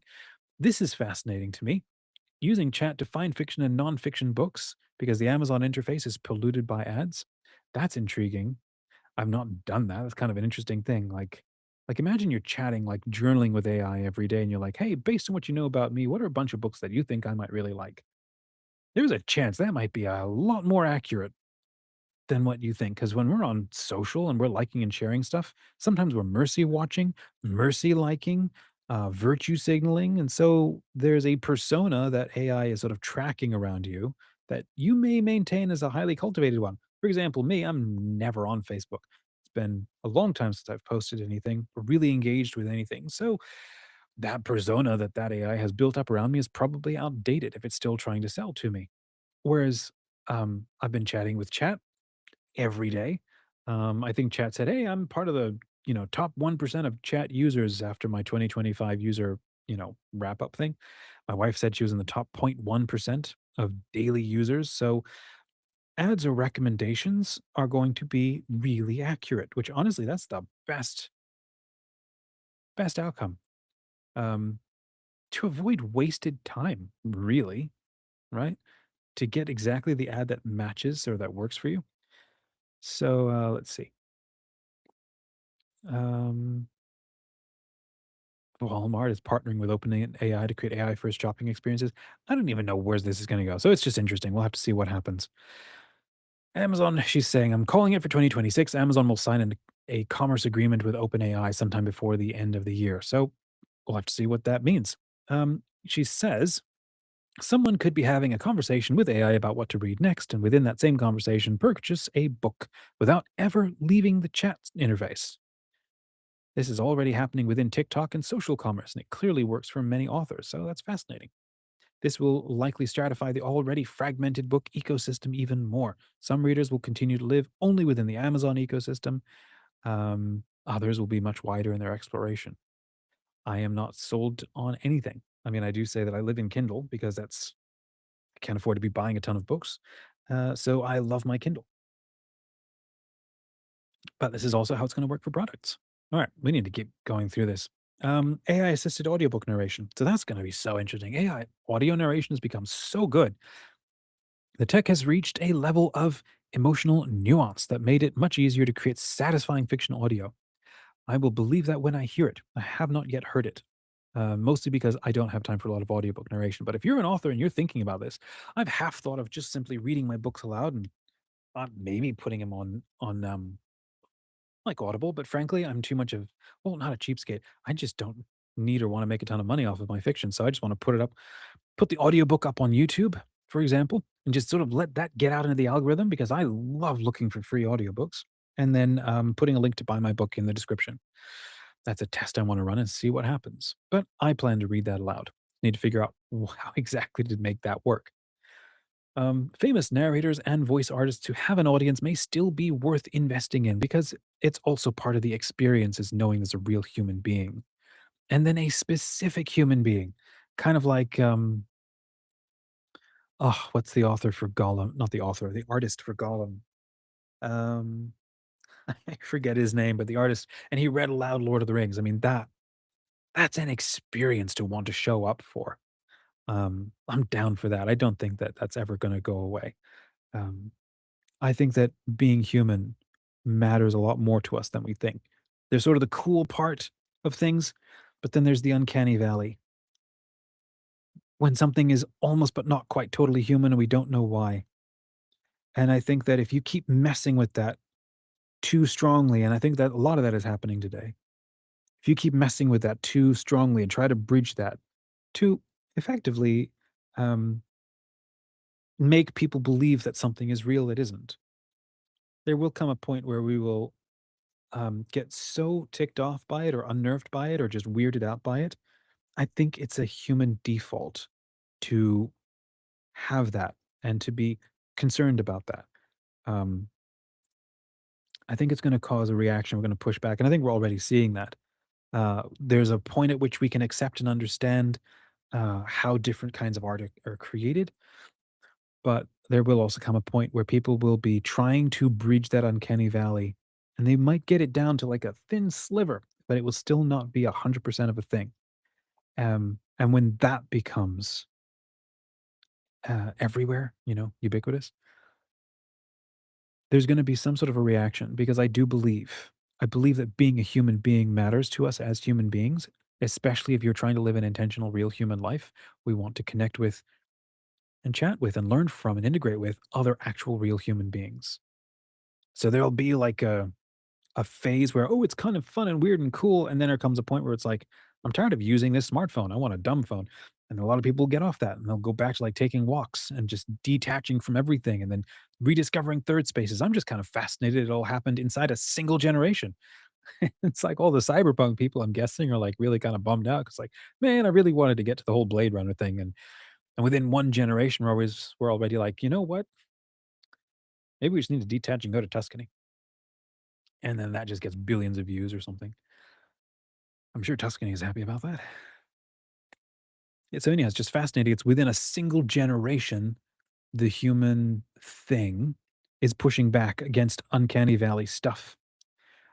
We want to see better art. We want to see more art. We need and want to consume a lot more of it, but we're also tired of people deliberately hacking that or hijacking our attention. So, for example, with AI, if you can use it well, and if you can do cool stuff with it, do that. So, voice models are going to continue to improve. That's cool. She says, I think AI narrated audio will go mainstream with far reaching adoption across publishing. I think that'll be very interesting and helpful for a bunch of indie authors. It's another way to repurpose their content and make it accessible to more people. Not every author wants to read their own book, certainly can't afford to pay somebody. So, this could be an affordable way to go. And I think we will, it's also going to be true. We're going to, um, I don't know, some of us just don't care or are going to appreciate it. So, it's also possible we will become more used to what it is or how it works. The same way that we all got used to how somebody having a very weird accent in the way that they tell the news, right? The way people talk about telling the news, it's very non-committal.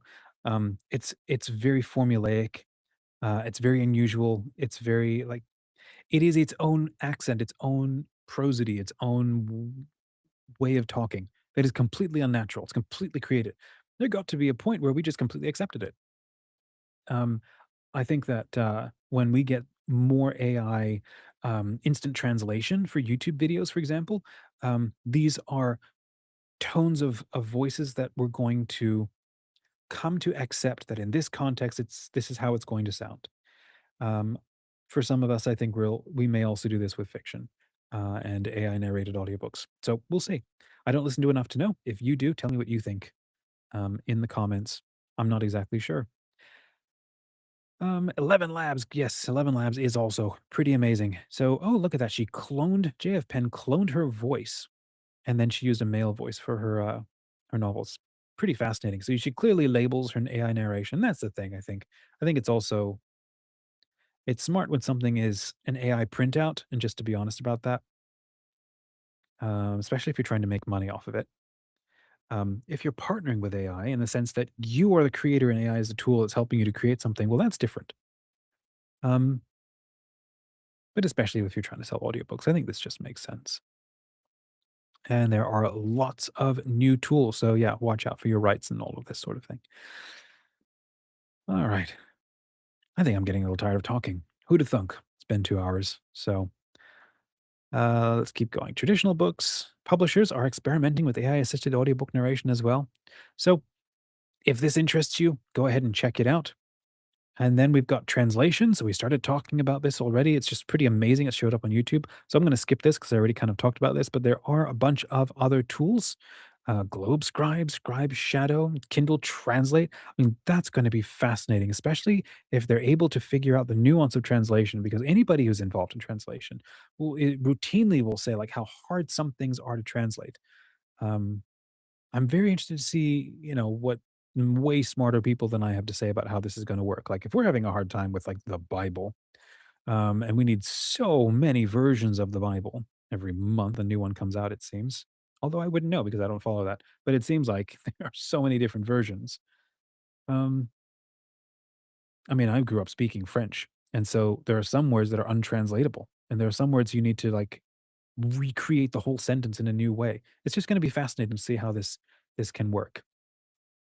Kindle Translate's currently only available to US authors for English into Spanish. Gold standard is still human translation.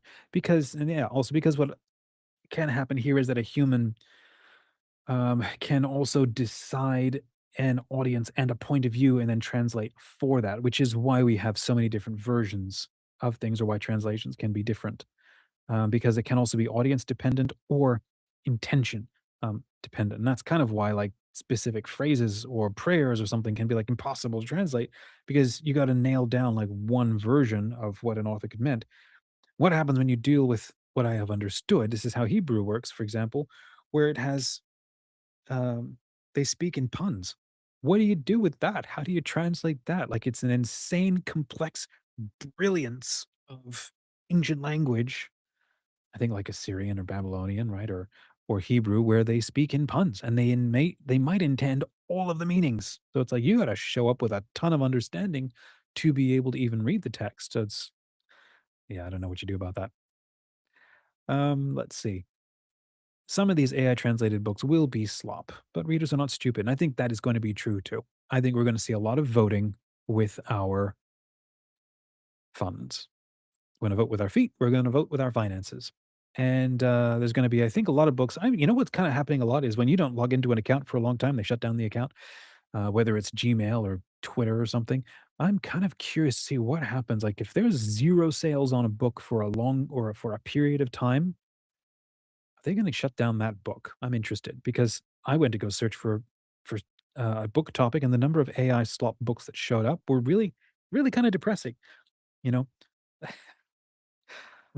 I don't know how you get around that. I'm sure way smarter people than me are looking at this problem and realizing we need to fix this, because this is harming our ability to create the confidence to sell books.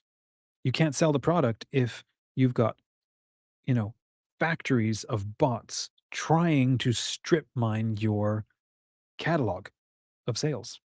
So I think we're going to see, in the same way that we had the early days of like people trying to create websites, people created a crap ton of crap websites, to try to steal away attention. And then the Google algorithm just got smart and told everybody, okay, we're downplaying that. We can't stop that. So we're going to downplay access to that based on these parameters. This is not interesting. Humans don't want to see this. And we're going to keep surfacing up what real humans are putting up that people vote with their time and their attention as being valuable to them. I think we're going to keep seeing that everywhere. All right, let's keep going. And then we've got AI video becoming ubiquitous, live selling. This is I'm so interested about this. AI generated video became very high quality. This is true. If you've not seen some of the trailers that have come out, this is what fascinates me for authors. Again, the idea of an author being able to be a one-person production studio. You are your own Weta workshop. You are your own um what was the Lucasfilm Industrial Light and Magic, right? The idea that you can be your own and that AI can be like your almost all-in-one kind of studio, to help with that, especially if you can't hire authors or artists and so on. And then to be able to create, you know, and generate art, and then to be able to animate that and turn that into a little trailer, to be able to market and sell your books. That fascinates me. I've been messing around with that. Um, I've been seeing people do absolutely stunning and incredible stuff with that. I'm not yet personally at a point where I'm ready to share what I've learned because I'm not yet happy with the process. There are some people out there who are able to do incredible stuff, but they must be blowing a ton of money on it. So I'm looking for affordable opportunities that will do it really well before I kind of turn that into a tutorial or before I can test it for myself. So as soon as I know, or as soon as I'm happy with something, I'll be able to share that. But this is a conversation we can have if you're interested, and we can come back to that. So there are a ton. VO3, there's new, there's so many tools, which is also kind of depressing. There's way too many to choose from, so I don't have time to test everything. So I'll pick a couple.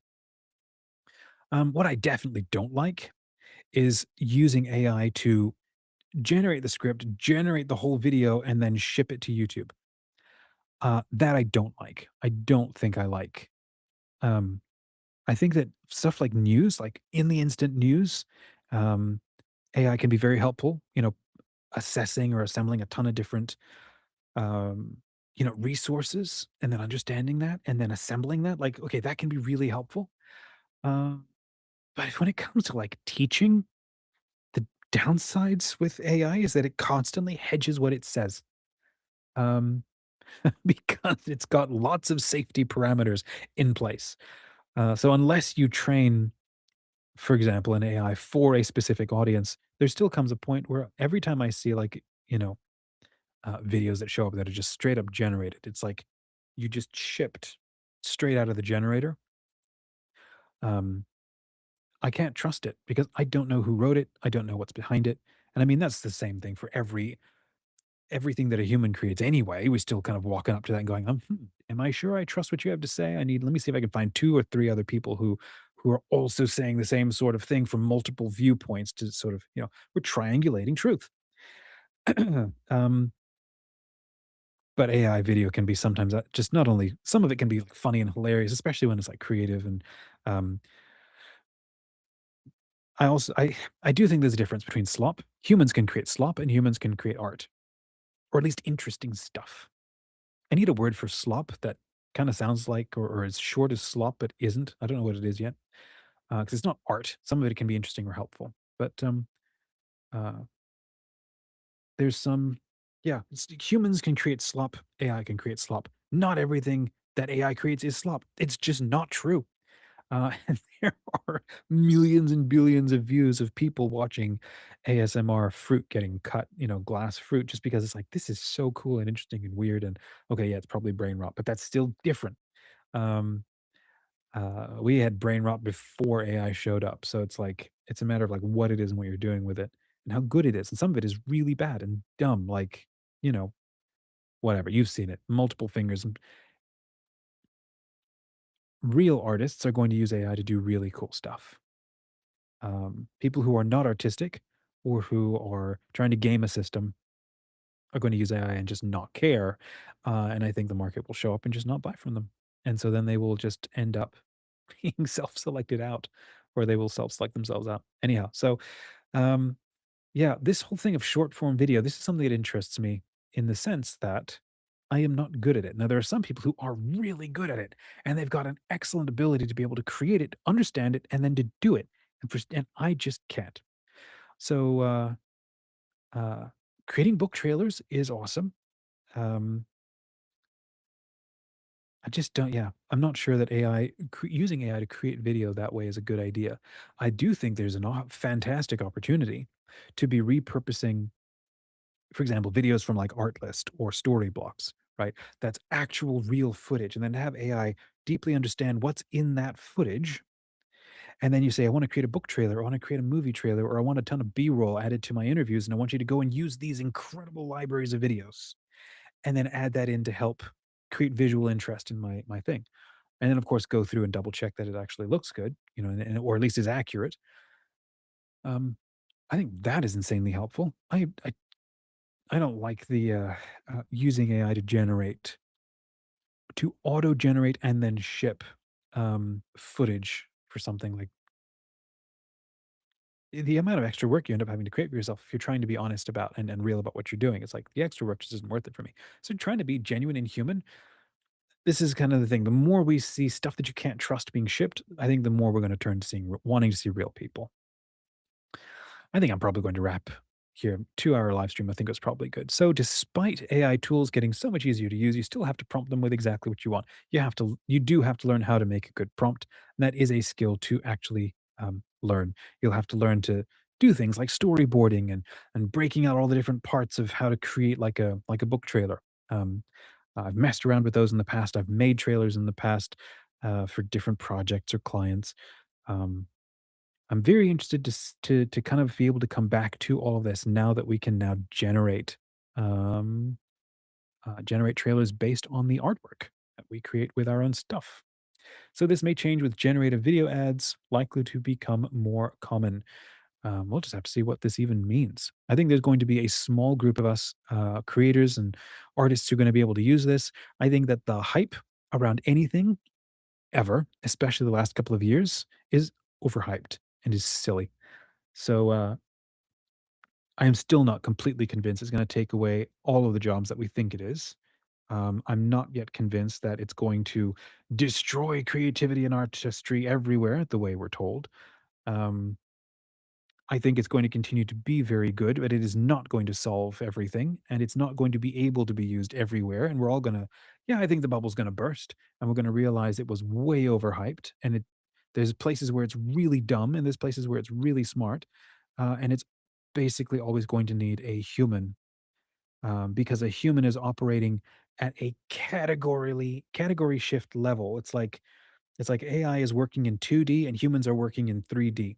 And AI can mimic what working in 3D looks like, and it can get really, really smart at it, but it's still not 3D. And now, to be actually accurate, I might be able to say like AI is in 4D and then we're operating in 5D, because consciousness itself is just a, I don't know what else to describe it as. It's a categorical difference. It's a whole new dimension that is layered on top that a tool or an app or an AI will never be able to approximate. Just you can't even. It's not even. Yeah, it's not about just concentrating more and more data suddenly emerges consciousness, because that's just not how it works. It doesn't even know what it's doing with data, because it's not doing anything. It's just predictably stacking stuff together. And we're the ones who accept or add meaning to what it says. Anyway, that's a whole nother conversation. So we'll have to see what happens with video as it gets better. Um, yeah, there will be a lot more generated video, but that also leads to the human trend of more live video, which is exactly kind of my point. And I think this is an opportunity for a lot of authors if you are able to show up and record and just hang out with people. Um, how that works for authors, I don't know. And I'm really interested to come and test this and sort of see what happens. Um, yeah, these are just interesting. You can use AI avatars. If I'm having a bad hair day, to be able to pull up an AI avatar in place of me, or to have it sort of instantly swap out my hair and make me look nicer, or change my lighting, there's going to be some aspects of this that are going to be just awesome. Especially if I can't control the lighting behind me, or it's going to be able to isolate me better and put me in a really cool little background. Um, yeah, there are some people that you can watch, I think, who are really, really good because they've got phenomenal personalities, who do use completely generated, like not generated, but artificial sort of skins that are able to show up. Um, I don't know if you could watch them forever, though. I think there does come a point where that's kind of a weird, interesting thing to see. But then at some point, I think we want people. I think we genuinely want to see people.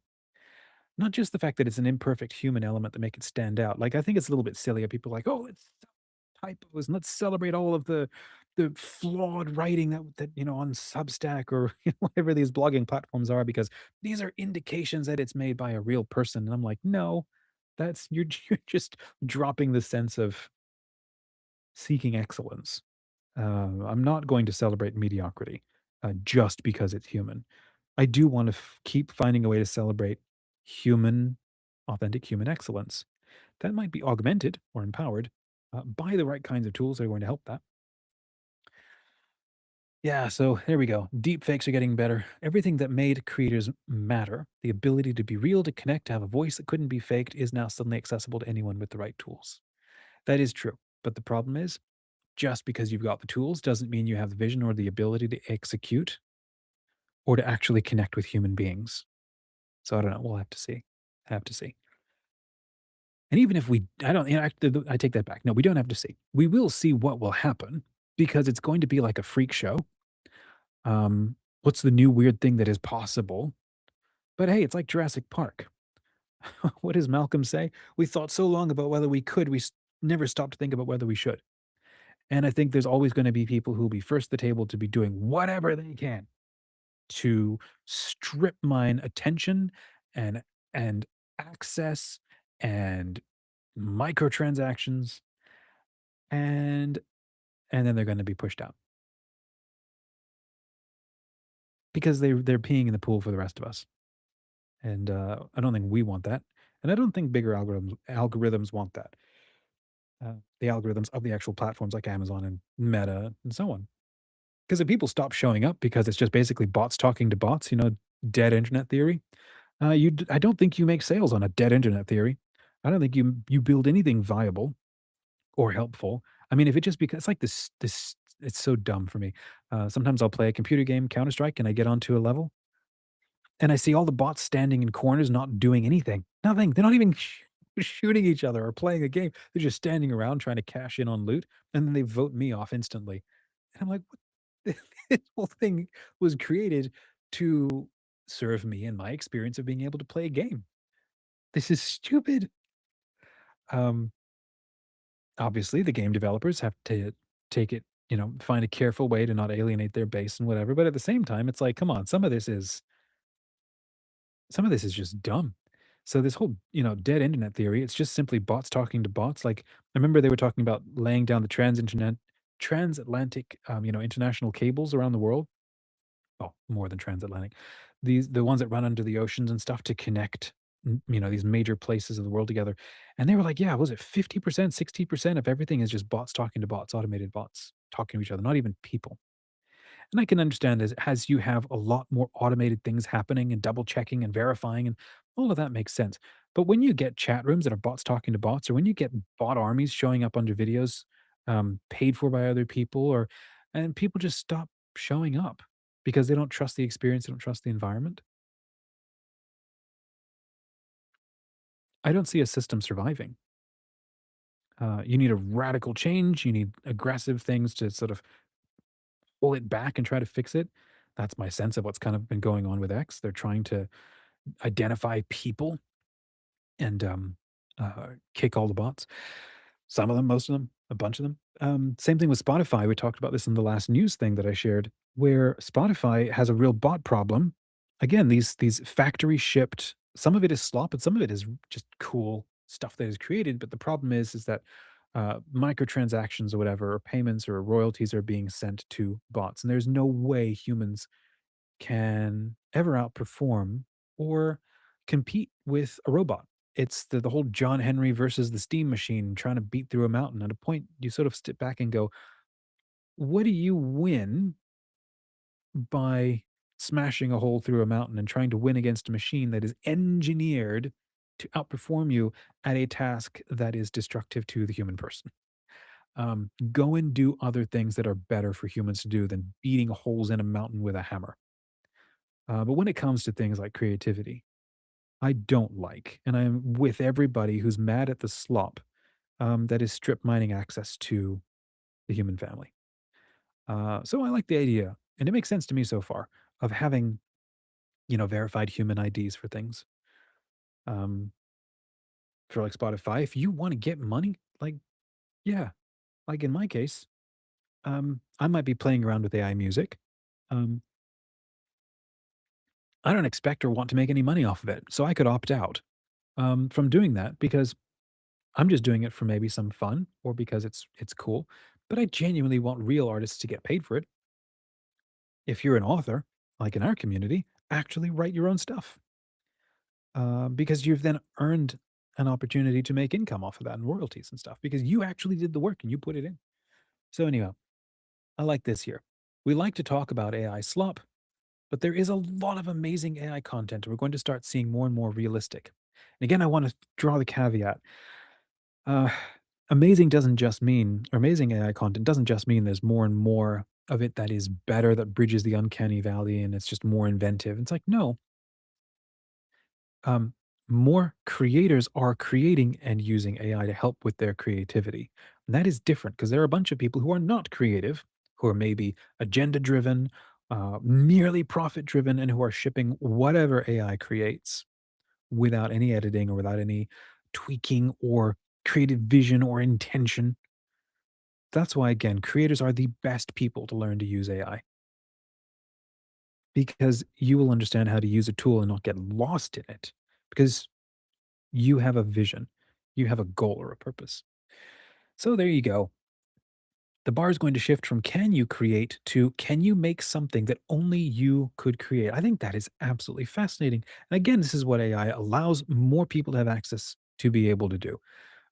To be able to learn at their own pace, to quickly adapt at a pace that works unique to them.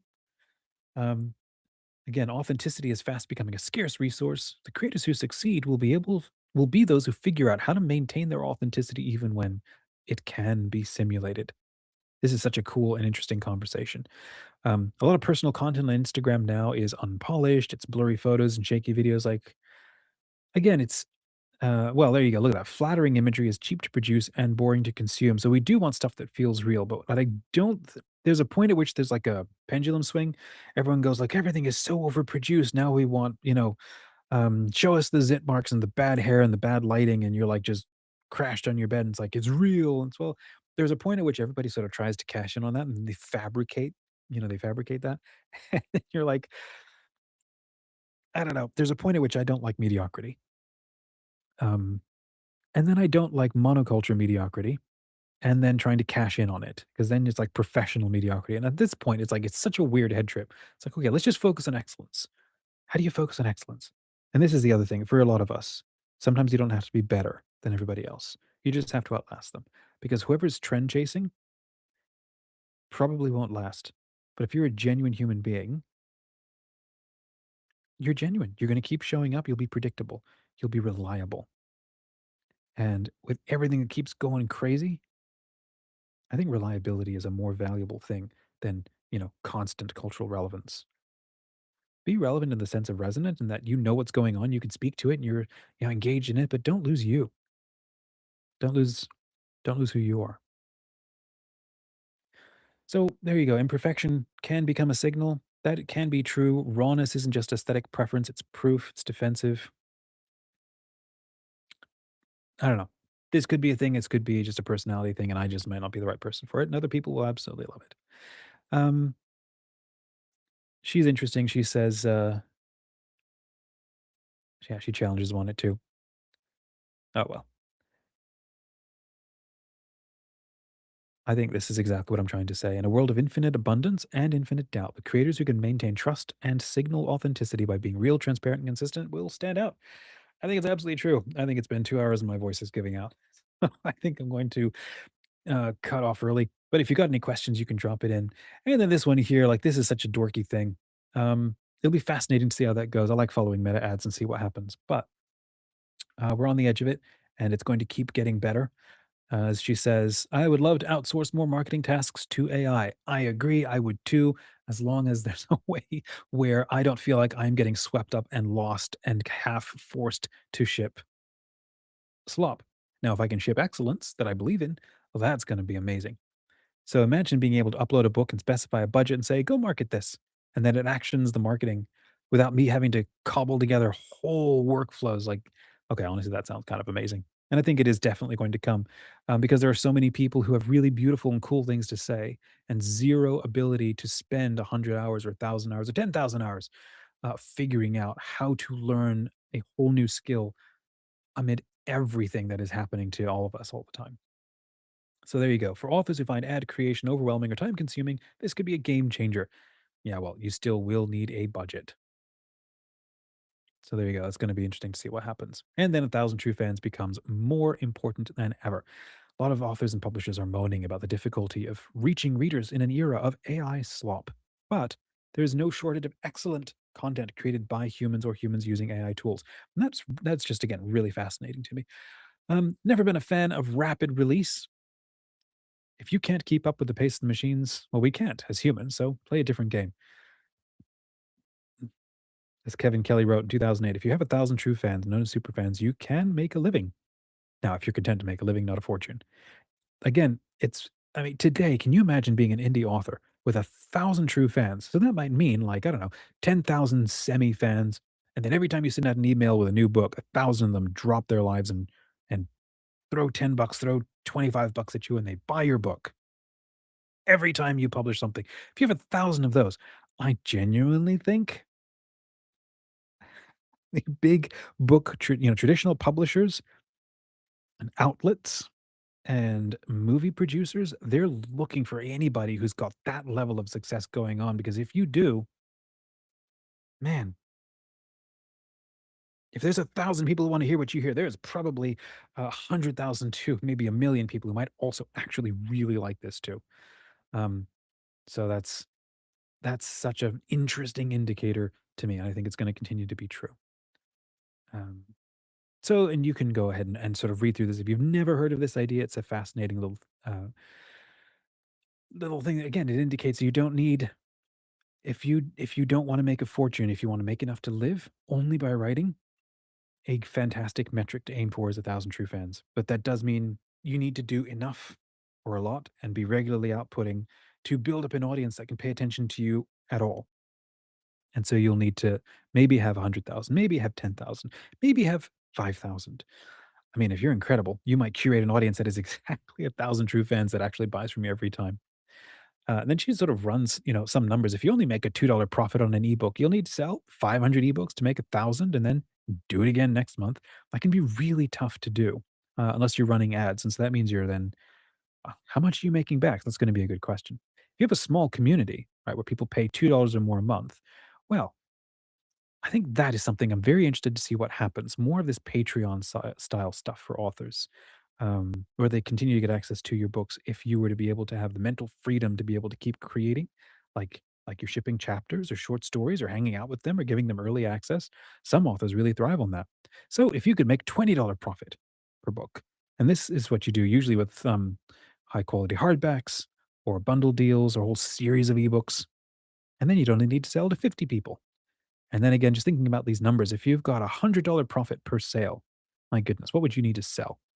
Um, I'm gonna have a friend on the YouTube channel in a while, And we're going to talk about something that she's very interested to do, which is to think of using books, her ebooks, like YouTube channels. Use them as the attention generating things, and then have other things that you sell that are much more expensive, kind of like this. For example, if you had $100 profit for sale, if you had something to sell that was not your book, that was $100, you'd only need 10 people to make $1,000. So it depends on what you're selling. So it's like, maybe we need like business for authors or something that changes how authors are thinking about what their books are. Everybody was just like, all I need to do is only focus on writing books, ship it off to a publisher. They handle everything. I get my royalty checks. I keep writing books. Well, now it's different, especially if you want to be an indie author. So what do you do? What do you do differently? This is kind of what I want to figure out. This is what's so interesting to me. Um, Maybe go check her out. Give her a follow. It looks like she is figuring and solving all these things all the time. She has Patreon office hours and um, yeah, this is true. In an AI optimized world, intentional human connection will become the ultimate luxury. I believe that's true. That's kind of why I want to keep hanging out with these live streams. So, friends, if these are helpful, please hit the like button, say hi in the comments. If you've got additional questions or whatever, I would love to shout you out and bring up that question next time. Um, I think that's probably enough for the rest of that. Go ahead and grab Joanna's um, author blueprint, show you quickly what it's like. Look at that. She's got a nice little tips on writing fiction, nonfiction, self publishing. I have no idea who she is. She looks like she's doing something really cool. Go check her out. I'll put this link in the description and you can poke around. And hopefully, it was helpful and interesting. Um, I will probably be back Thursday morning for another live stream. So I hope that you're able to, yeah, well, let me know in the comments if there's something really helpful from this. Say hi. Let me know what's going on. And if you've never checked out Legend Fiction, have a look at the website, legendfiction.com. Otherwise, like, subscribe, keep writing. See you next time.